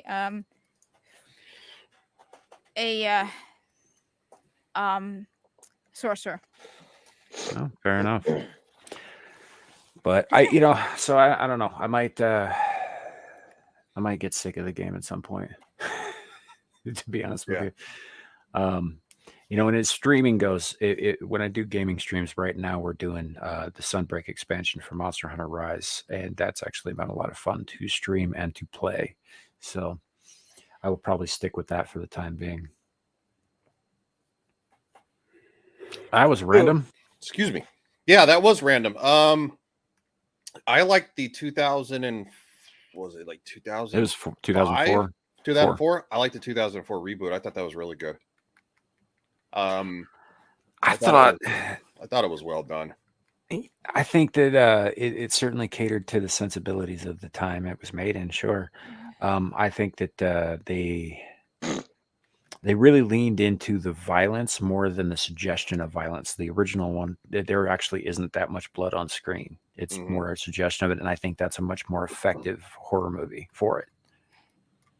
But, yeah, I mean, but you're also talking about the same franchise that led into freaking Texas Chainsaw Massacre 4, and we had Matthew McConaughey in it. So I'm like, I don't know. I don't know. I like the 2004 reboot.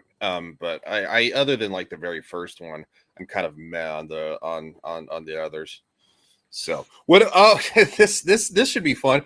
Let's ask everybody on the panel. Where do you think Paranormal Activity, the whole entire movie franchise, ranks on the level of being good? Somebody get Dermy in the chat so he can like ride. I know, right? Oh my god. Okay, so this is a great segue.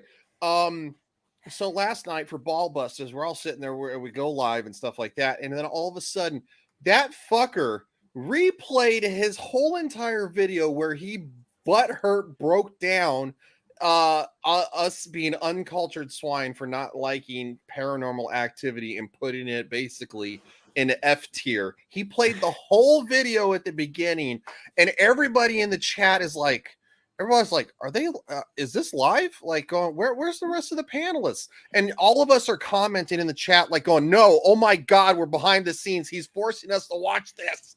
Yeah. Zillage. No, it wasn't. They're not bad. They're cheaply made. The first one, I liked. The first one's all right. After that, it was just money grab shit. It was the same thing over and over and over again for money, which is the typical of horror sequels. So, whatever, but they weren't, they were very, very cheaply made, which is why they were such a big splash, because they made tons of profit. But yeah, in terms of like quality goes, no, they were not great. Horror movies usually make great profit. It's like cheap to make. Yeah. I mean, Blair Witch Project, they took one tiny ass camcorder into the woods and then acted their asses off and stuff. And yeah, they made a ton of money on that for very, very low budget. It's a smart move. It really was. I'm not going to watch 18 sequels to that though. I didn't like the first one. Yeah. So here, you know what? Just for the fun of it, let me show that. Like right after the opening segment of Ball Busters, I'll use my second computer to hop in and I'll share it, because it is hysterical. Because we roast the snot out of Dermy because he's so butthurt over this Paranormal Activity thing that he played his intro last night was 12 minutes long. I literally got out of it and I said, congratulations, Dermy. I'm like, fucker, you have a longer intro than Flashcast. And he's like, literally, because he made us watch the whole thing. It'll be funny. It'll be a small clip. I'm not going to show the whole thing because that would be, oh my God, terrible. But yeah, hold on. You keep talking. I'll pull it up. Yeah. So I guess, I don't know.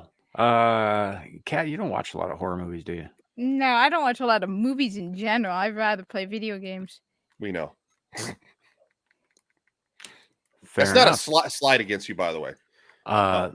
In that case, Larry, what did you think of the Paranormal Activity movies? Let me just add, it literally says the Hijabi Gamer. You can watch movies. Okay. So Larry. Oh, okay. So I never watched any of them, but I did find out that an apartment that I lived in when my wife and I first got married, I found out the apartment directly underneath us was the apartment that was used for that movie, and there were demonic symbols and props and things that they had used, and they left all that stuff in there. Cool. So I looked at my wife. Yeah. I said, no wonder there's car accidents in front of our apartment building every day. Like literally every day there was car accidents. People going into the curb, dang near hitting the houses next to everything. Every day for a year there was car accidents. And I was just like, it's gotta be that stuff. They need to get that crap out of there. Nothing right was going on in that place. Nothing. Is this ready to go, Ren? No, not yet. Don't share the one that says why I haven't put it up yet. That's why I was asking. Cool. Yeah, hold on. I gotta make sure it's on the right section here. All right. I think I'm where we need to be. So I'm going to share it right now. Okay. So this is literally last night, and I still like most of them except Ryan. See, look, I literally said, you can see it right there. Look, I'll make it bigger.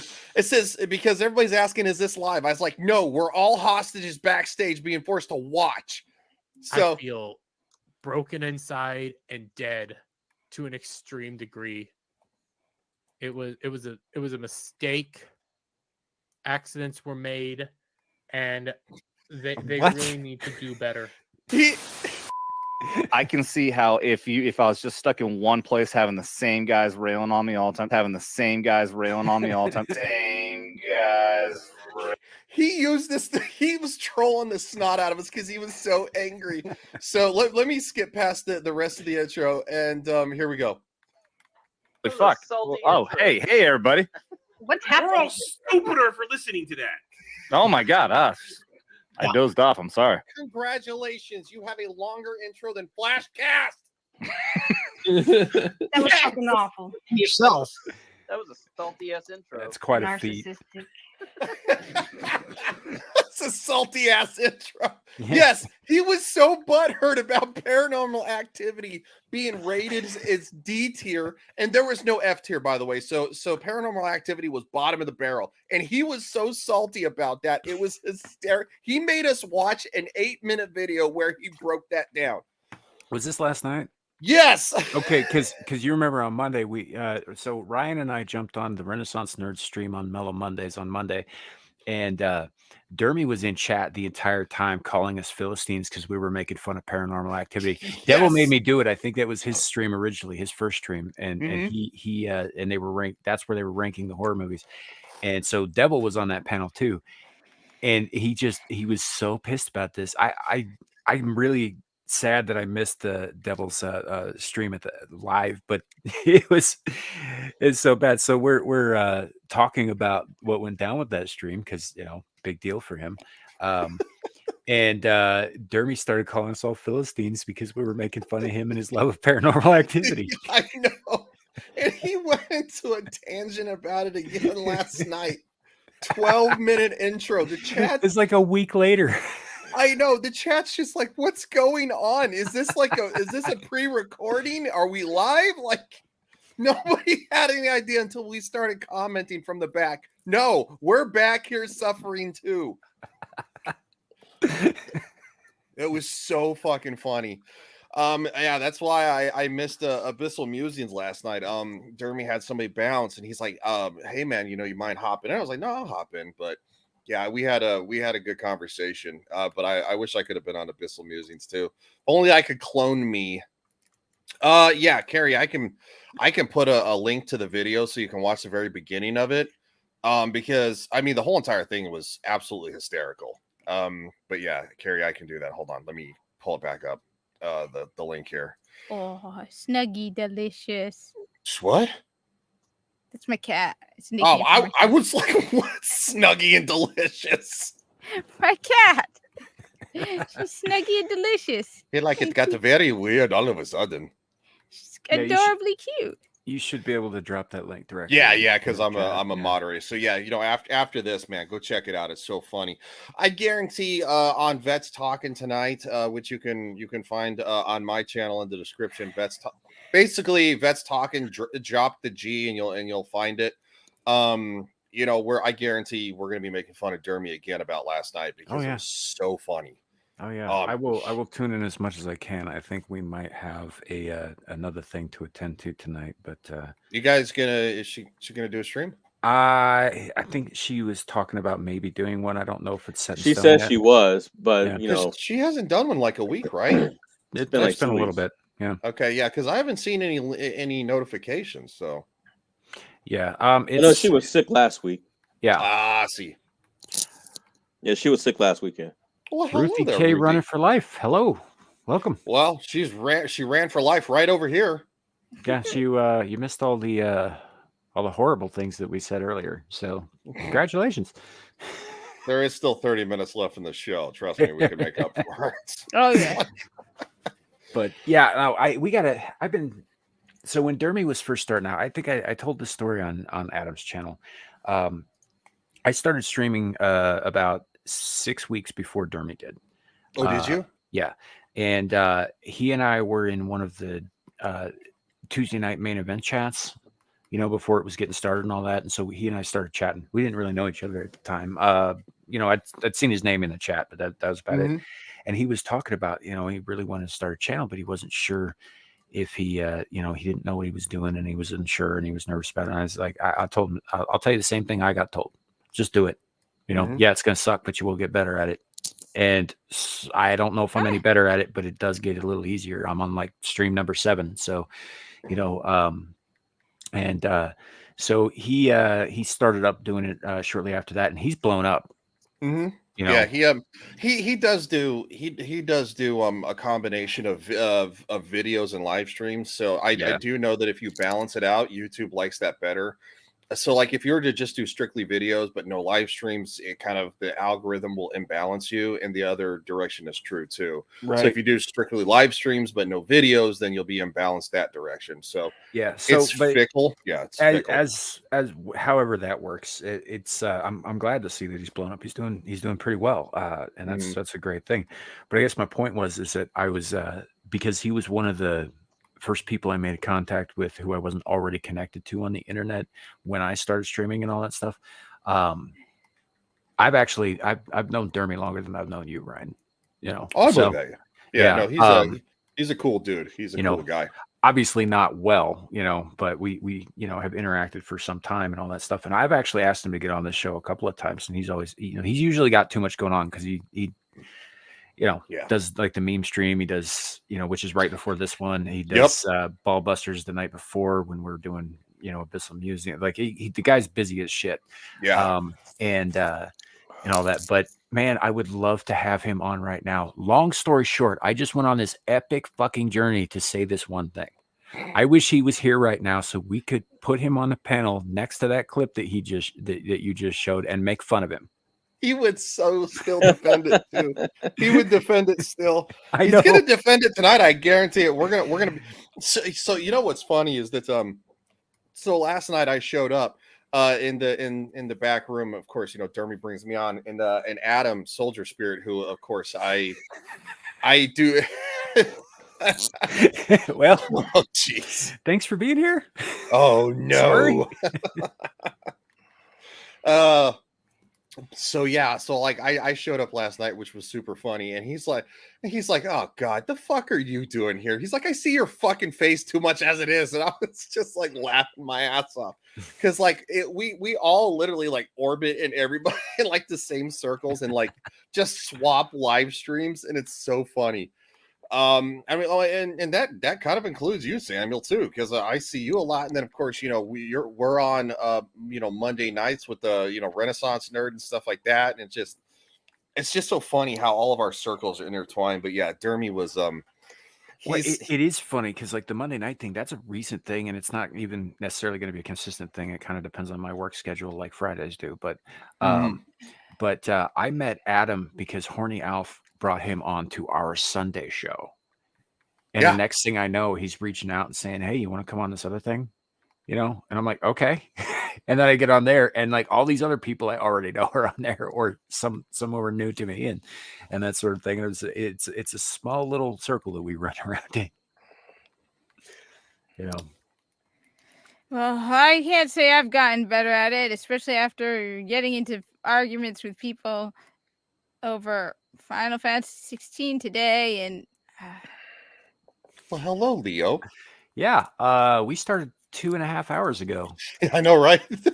I don't know what to tell you about it. It's the same time every week. I don't know whose channel. Is he on your channel? No. I don't think so. No, he's not. Probably mine. Probably yours. Yeah. Mine. Yeah, it's not mine. Yeah, we are streaming, as was said at the top of the show, to 3 YouTube channels and 2 Twitter pages. And one reason I think it's smart to stream to Twitter right now is because obviously Elon Musk was given the suggestion to make Twitter a open broadcast platform for like long form videos and live streams, to alongside with like what YouTube does, Rumble, stuff like that. And somebody suggested to Elon Musk, and all he said was, he's like, well, all right, let's do it. And he's like, and it's like, all right. So I think it's smart to start streaming to Twitter to get ahead of the curve. My only thing is, I would wish I could use StreamYards, not StreamYards, Streamlabs. I have Streamlabs, and I have the paid Streamlabs. Is there any way to do it to Streamlabs? I'm sure there is. Me personally, unless you stream mostly video games, so Streamlabs is going to be better for you than StreamYards. But maybe Google it. I use StreamYards for live streams where we're just doing panel shows and stuff. Yeah. But if I stream a video game, I actually talked to Jed, the Hollywood Scholar, and figured out how Geeks and Gamers actually does their StreamYards / OBS overlay. So I'm gonna try to do that in the future for when I video game. But because it is also somebody else commented in there too. They're like, oh well, there's an easier way to do it. So I'm gonna check that out too, see which one works better. But yeah, I would like to have the OBS StreamYard overlay so I can highlight chats like we can do on the screen, because I think that's awesome. I love that. Yeah, I've got Streamlabs and OBS, but I don't know the first fucking thing about using either one of them, so I haven't been. Yeah, so apparently what you have to do is you have to actually you have to have you kids these days with your video games and you're rocking. That's great. I love that. I love that. I love the avatar too. It's just like the frowny face. Why? He's so great. I saw what Carrie said. He says it's already started, Ryan. Check the stream. I'm not sure what that means. I'm confused. Oh, he's probably trolling us somewhere and we're not seeing it. Okay. I saw him say that something about the if you could let us know what's up. I'm not sure. So apparently what you do is you have like you have like the OBS. It's like you have to like take StreamYard and be in it, and then with the camera, and then overlay OBS like in the window so you can see the gameplay, and you have your audio input. Like So I haven't tried it, and since I'm assuming they do it off of one computer. I have 2. I have a slaved system, and so I'm gonna have to figure out if I can do that. I have an idea. I think I want to experiment. Oh yeah, has it started already? The Vets Talking thing? No, that's not till 10 p.m. Eastern. Yeah. Ways later, I should have got a notification for that too if that started. Now Dermy might be doing something on his own. Maybe or maybe there's I don't know. There's the Legion of Memers stream over. They would have been over a while ago. Yeah, 2 hours ago. Yep. Yeah. So although may I make a suggestion regarding Vets Talking? Yeah, shoot. You are on this panel sitting next to a veteran as well, another veteran. Oh, I mean, it would be depend on if Larry would want to stay up that late. We usually go to like 2 a.m. Well, I guess you guys just fucking did it last night. Like, I don't know. I mean, if you were interested, I'm just saying, like, I hang out with a lot of different veterans. way, I've got way, two of them way on to this put panel way here. to put us on the spot, Dick. Well, you know, that's what I live for. See, this is why I messed with you earlier. Yeah, I guess. Wait a minute. I'm just reading. Jeremy Renner passed away reportedly. That's false. Yeah, I was about to say, I know that's not true. It was trending, I think, 2 days ago on Twitter. The R.I.P. Jeremy Renner, and none of that was true. No, had no idea. I didn't see any of that. Ironically, Me neither. And then I disappear from Twitter for days on end, and then I just start posting pictures of Corpus. I didn't see it. I just heard about it from other YouTubers. So. Twitter's boring. We try to communicate with you, and it takes forever to get a hold of you.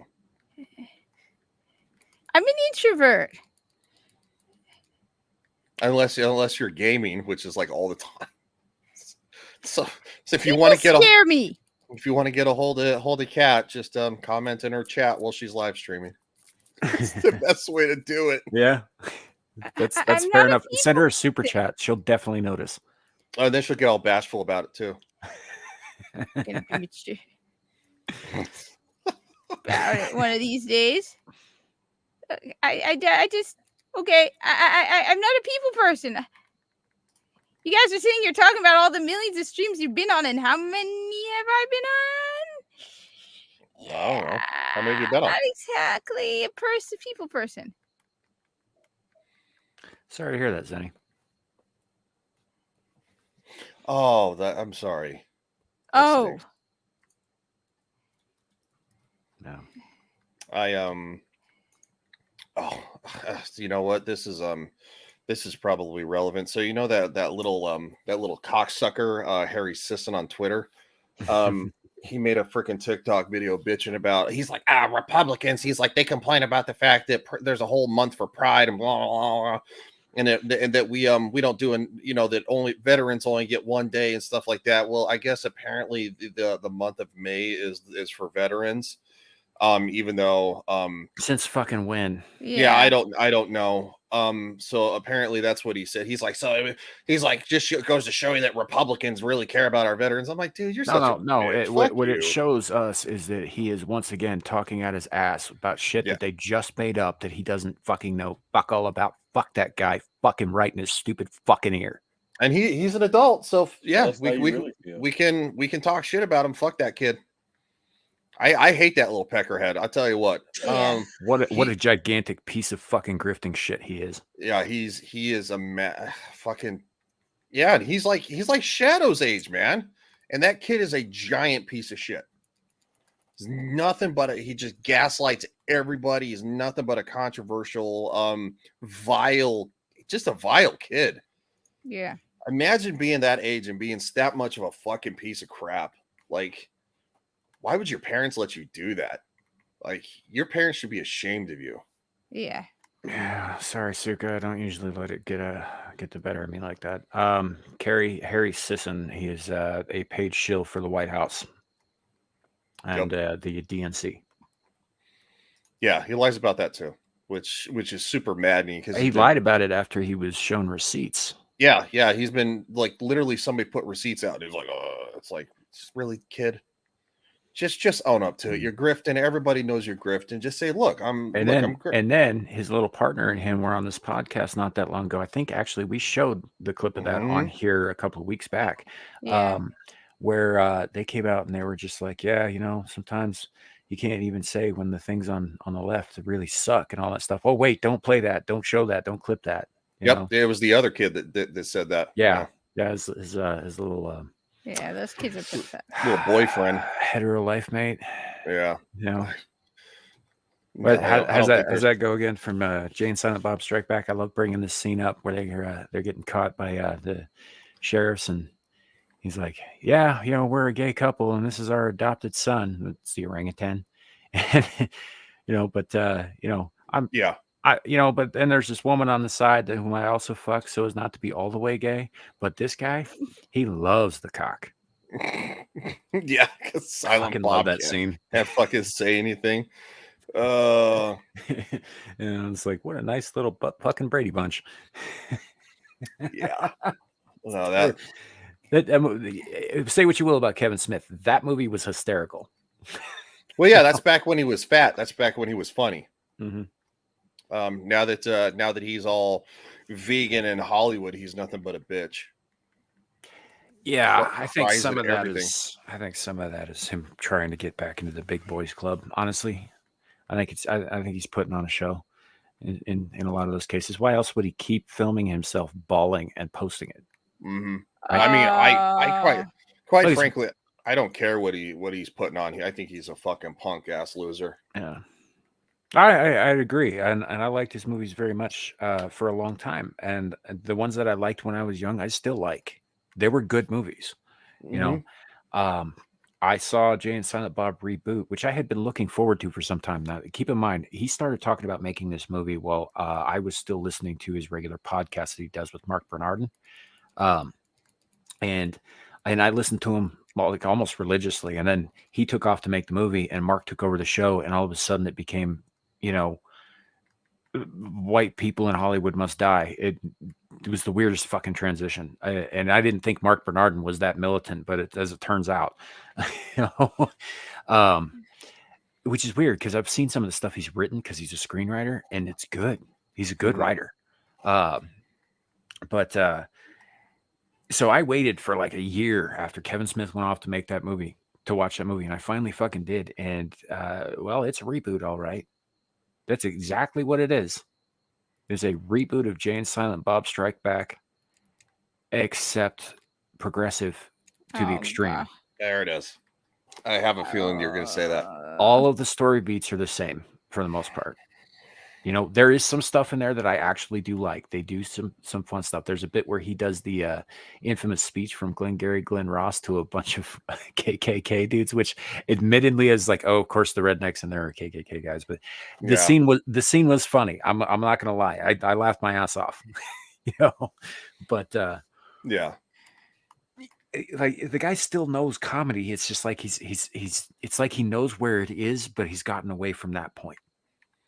You know what I mean?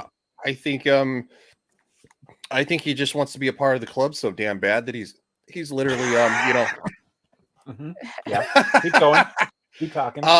I think Kevin Smith just wants to be a part of the, you know, the fucking the child touching club so bad that he's let his morals go out the window. You know, he's literally gotten rid of all of you know, thrust all of his fans to the side, saying, fuck it, you know, what you like doesn't matter. I don't care. And it's like, all right, dude, congratulations, you're a fucking loser.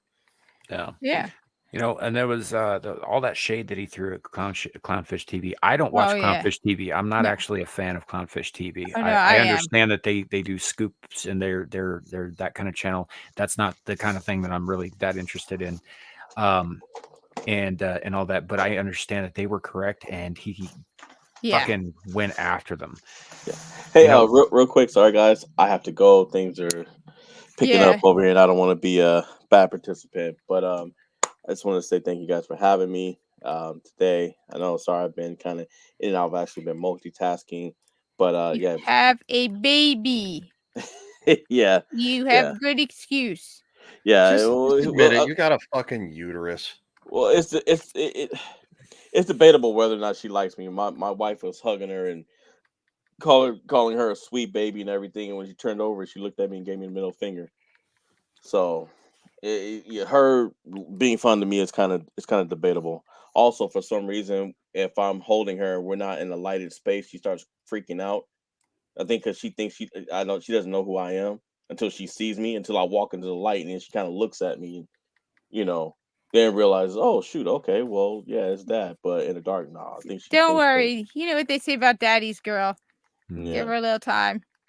Yeah, we'll see. We'll see. Anyway, what the fuck happened to Ryan? What? Yeah, I don't know. No, I hope he comes back and plugs his shit. Okay, so what do you got coming up? Tell good people. So I will be back on Abyssal Musings next week with my team, Samiel the Infamous and Nomi Without You. We've got some changes that we're working on for you guys. We kind of feel like we've strayed just a little bit from what the original premise of the show was.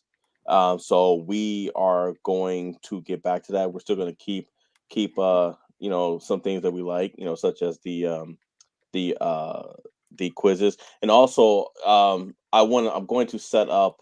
I don't know if I'm going to do a special email or maybe a Twitter or something, but if any of you guys like the quizzes that we're doing and you would like to participate or you would like to make up a quiz and see if we can beat it, I will be posting information for that. That's open to anybody. Kat, that's open to you. It's open to Ryan, but anybody who wants to participate. Also, so that it's not just me, doing the quizzes, because it'd be fun to kind of participate and do them as well. But we will be setting up the method on that. That is going up by vote. And next week we will give you guys the details for that. And also, Kohai has provided as I said last night, she provided a quiz. I will be providing a Kohai disclaimer warning before it goes on there, because we don't know what the hell she's done, because I haven't looked at I want to see it blindly. So I'm going to strongly warn you guys that we have no clue what she's done, because the Sporkle quiz, you can also add photos. And oh shoot, I should have told her that, because she can put memes on there. She's pretty smart. She probably figured it out. Now you just did. Well, anyway, well, I guess I effed that up. See ya. Thanks for being here, Larry. Always a pleasure. And regarding those the quiz with Kohai, I think he's just nervous because Kohai has beaten the pants off of everybody on practically every one of those we've ever done. Yeah. She's very, very good at trivia. Also, as for what happened with me, I don't know. My StreamYard's crashed, so it just booted me out. I don't know what that is. Nothing bad. Calm down. I don't know. Volume just spiked a second ago too. That was weird. Yeah, I don't know, man. I know that StreamYards has been having some issues for some other streamers too. Yeah, it's StreamYards. What else is new? Well, yeah, I mean, odds are it's probably on their end and not yours. Probably. So. And yet I get so many ads for them about how wonderful they are. I feel betrayed. They're not the worst program ever. No, there's worse, but it definitely I think probably the volume of people that use it is probably part of the issue. Yeah. Because they do have a large volume of people. So if something happens, it's going to happen big and to a lot of people at once. But it only happened to you. I mean, like I said, obviously every time that each one of us logs into another stream, ultimately you're going through your StreamYard account, obviously is my StreamYard account is paired to this one because I'm streaming to my platform. Mm-hmm. So there could have been like a small issue with mine connecting to Samuel's, and that's why I got booted out. I mean, you just never know. Yeah, but I mean, it's all up and running. It stayed running the whole time. So I don't know. It probably just kicked out your individual account while it was still running this, because it's still streaming to all of the locations. No, I know. I got it pulled up on my phone. I got yours in front of me and mine next to me. So who knows? Yep.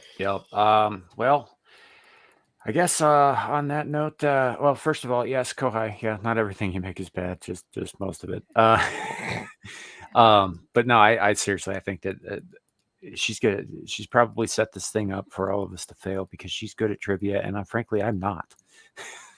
I'm okay at some of it, but for the most part, yeah, I'm a high functioning retard. So I admit it. Yeah, I admit it. That you're a high functioning retard too. Fuck you. How about that? Oh yeah, well, I'm a high functioning genius. Low functioning genius. Low functioning. Okay, genius. I was like, low functioning genius. Oh, it reminds me of the last time, like what? It wasn't this last Monday, but the Monday before that when we were on fucking Adam's stream, Renaissance Nerd. That I can't remember what I said, but you're like, oh yeah, I'm tired of fucking seeing your face, and I was just like dying and laughing. No, you said oh yeah, well I fucking hate you, and it was so funny. I don't know, like you and I spend a lot of time together. All right, it's getting a little gay. Yeah, it is a little gay. It is. Let's be honest. It's a little homoerotic up in here sometimes. Wow. Hey, I can make a splendid corpus quiz that Kohai will not pass. Apparently, I have my own liquor. It's in the Yeah, I noticed that. So Larry says he has to go off of here, right? So obviously he can't be streaming because he's got things going on in the background. But he immediately starts shit with Joker in the group chat on Twitter. Twitter, yeah. Which, I mean, we're power to him, but I was just like, okay. Yeah. So, but yeah, I think we're probably gotten to a point now where we will probably wind down the show.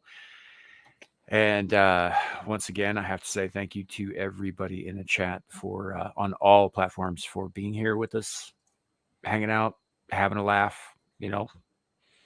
We do what we can when we can, I guess. Mm-hmm. Like having the conversations, and like I said in the description and at the top of the show, we're not experts in anything, just people talking. So do with that what you will. And also, no, I'm an expert in inventory management. All right. Right, but I'm not amending my disclaimer for that. I worked hard to get my skill. Okay. That's not what we're talking about. but like a sticker or something on like a tag or something on your shoulder that says I'm an expert in inventory management. God damn it, woman. I'll just derailing it. Yes, that's what women do. Those darn women.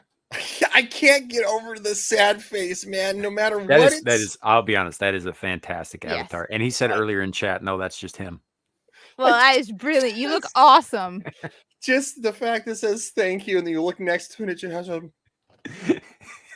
Gives you a real kind of Papa Gundam vibe, doesn't it? Yeah, I know, right? No, you know what? I thought I had a big brain until you speak with Muggsykins. Then you feel like you have no brain. Compared to Muggsykins, it's just frightening. Yeah. So let's go around the horn. Let's go clockwise this time. Kat, what do you have coming up? Tomorrow is Sunday, and I need to get Void Plume Pinions. So I will probably be playing some Warframe. I might live stream some Original Destiny just because nobody else is doing it, and I miss playing Original Destiny. But I've already gotten UA into helping me with that. I might try live streaming more this week. Get back into doing some more live stream gaming. Thursday, hopefully Shadow will be around. We might do Merry Madness. Friday's Royal Rumble. And yeah, the Final Fantasy 16 plot is stupid. Fight me on it. I don't think I'm going to fight you on it. I haven't played it. Gotta be honest, I don't care that much. I probably won't play it. I'm not a Final Fantasy guy. No. Yep. That's I what know. it is. I don't care that much. Just give Yeah. Cat a hard time on that one. No, I have not. I have not played it, so I have You're no. not missing anything. I have no opinion about it. So I'll just put you down as you agree with me. Okay. Good. That's how Twitter works, not how real life works. Hey. If you don't agree, even if you haven't played, if you don't agree with me, that is a sign of the patriarchy and that you are oppressing me as a woman. And it's called misogyny. And you know what's worse? Pressing the shit out of you then. It's also called Islamophobia. And all the buzzwords. All the things. Yes. All the things chalk me up for it. Because fuck that cult mentality. You know, there's a third side of the fence that's like, I don't care. Yeah, that's pretty much the side that I sit on. I'm just like, whatever. Yeah, I'm with you guys on that. Apparently, I now identify as a straight white man on Twitter, so. I believe that. Just because people call you a thing doesn't mean you are the thing. That's all I'm saying. Yeah, but I mean, I feel pressured on Twitter. You feel pressured to be a straight white man? You're going to start peeing standing up, too? You know what? I want to pee standing up. It is so convenient. You have no idea how annoying it is. You know what? You're right. I don't have no idea. We have these real convenient tubes for that express purpose. Yes, I am so jealous and annoyed. It's going to make a mess if you try it. That's all I'm saying. That's why I'm not trying it. But you know what? I want to pee standing up. This is not fair. It is what it is. This has gone in a weird direction. It always does at the You end. were the one who know said, that. "Are you going to start peeing standing up?" And I said, "Yes, I want to, but I can't." That was me. Yes, Samuel, I want to pee standing up. Well, tough shit. It would be so much faster. I just go in the bathroom and out ridiculously fast when I'm at work. Now I gotta take my radio off. Well, that just means you get a longer break. I don't want a longer break. This got real weird quick. It's Samuel's fault. It usually is. I'll be. Yes. That's fair. I gotta be honest. You didn't have to take it that direction. Who doesn't want to pee standing up? It's convenient. I was making a point about you not actually being a white hetero male because Twitter said so. You said I can't pee standing up. I want to. Who nobody said you doesn't? can't. I said, are you going to start doing it? You can't. I can't. You can stand. You can pee standing up. I'm But it'll telling be you that even you're going to have longer. problems, but you can do it. It would take even longer.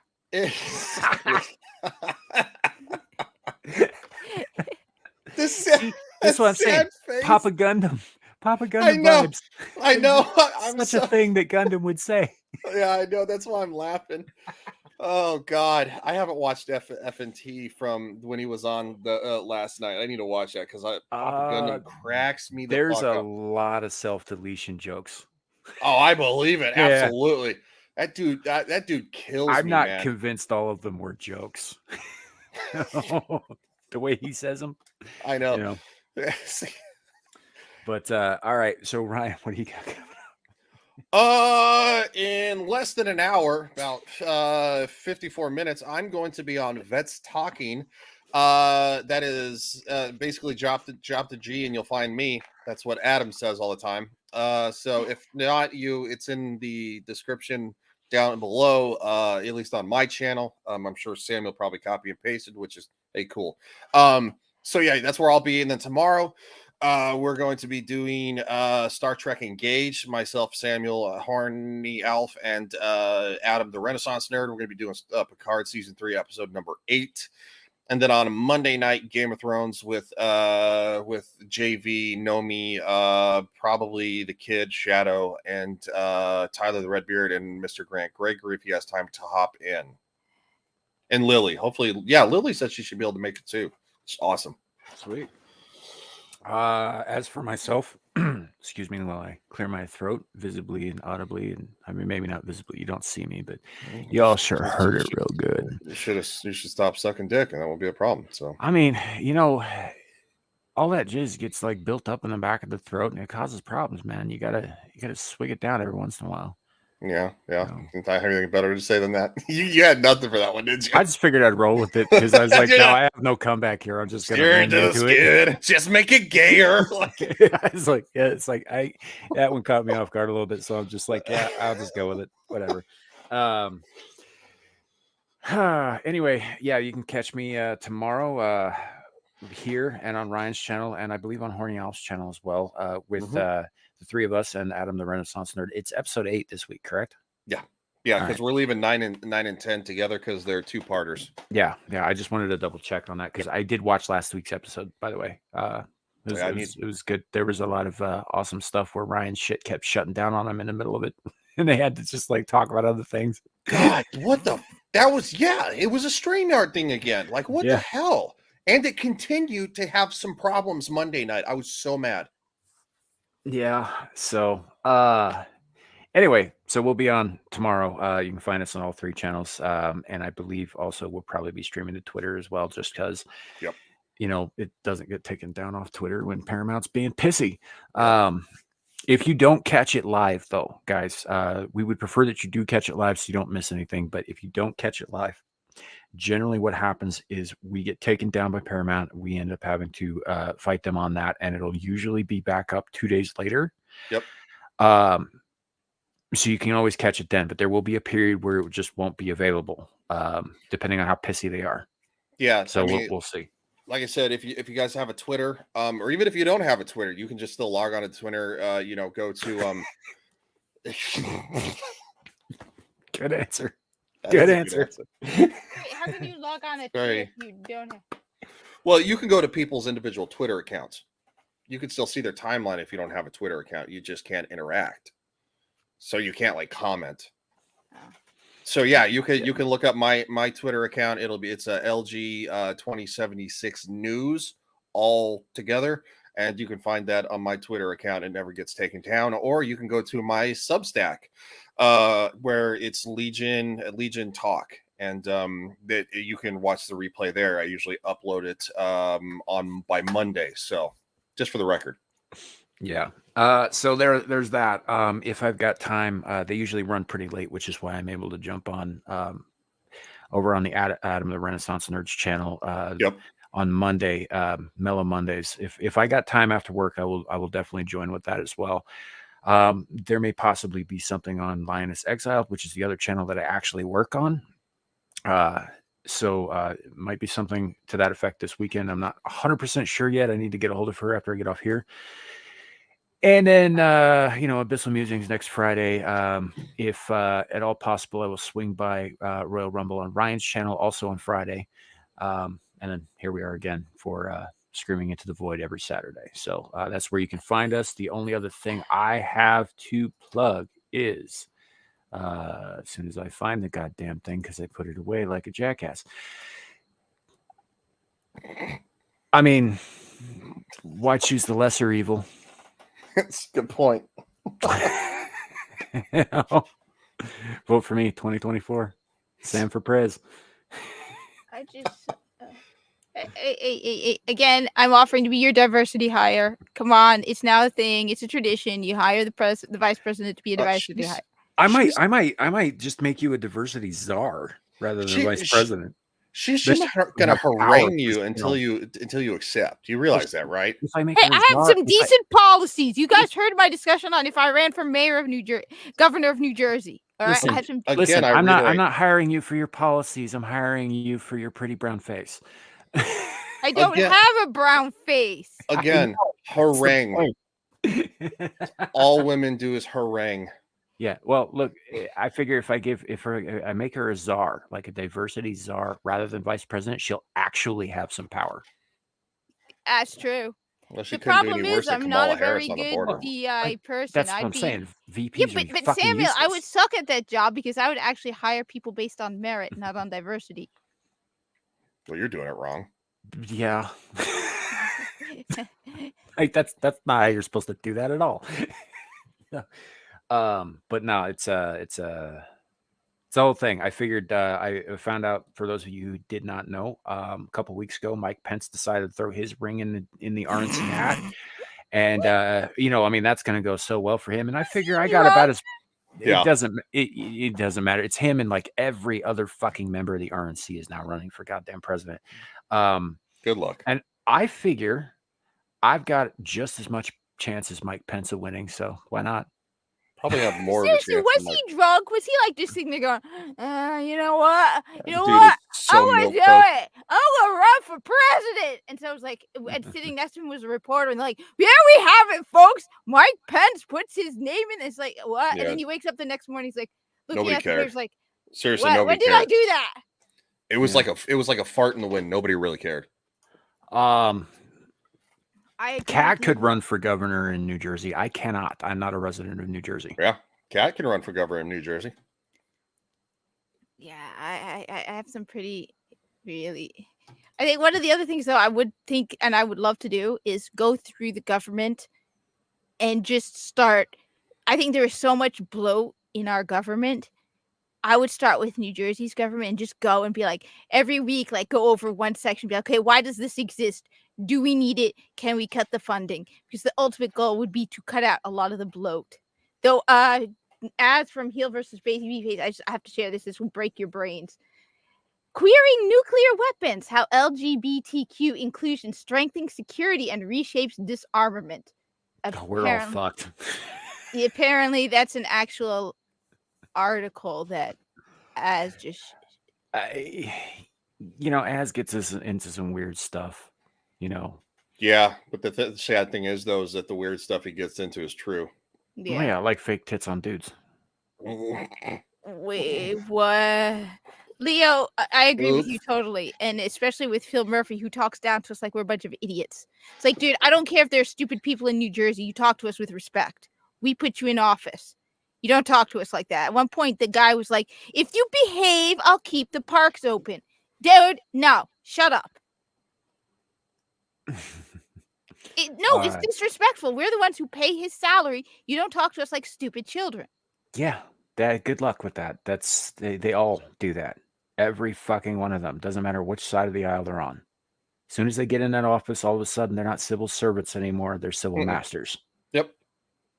You know, and yes, I know that's not how it should be, but it is the way it is. Well, that's not how it should be. I know that, Kat. And we all know that. That's not how I would be governor of New Jersey. Which is good. So, hey, maybe run for it.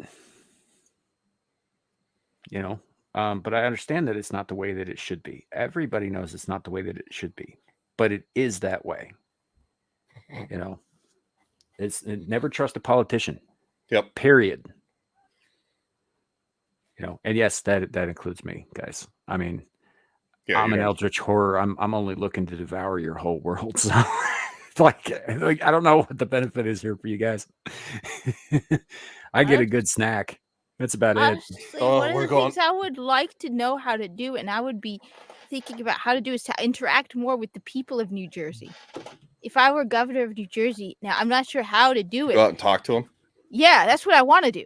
I would want to do it with the actual people of New Jersey, because half the time these people are voting based on party and they don't care about the actual people. And one of the things is you'd be surprised some of the views that people in New Jersey have, and they're all not extreme left insanity.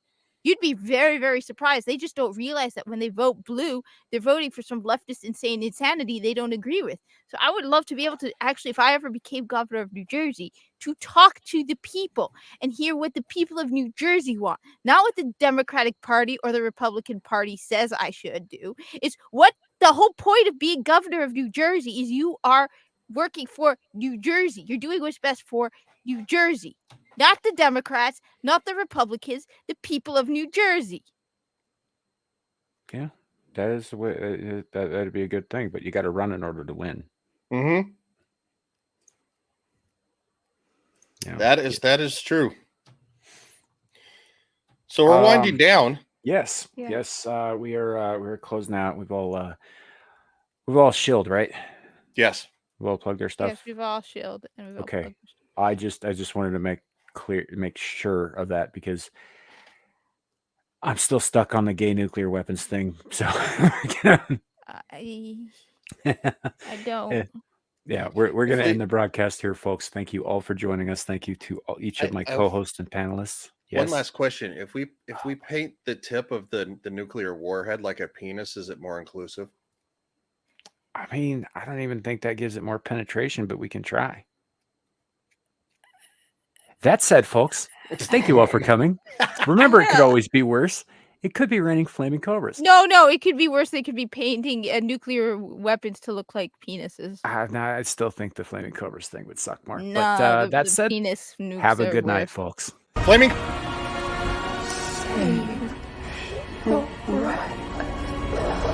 Full screen.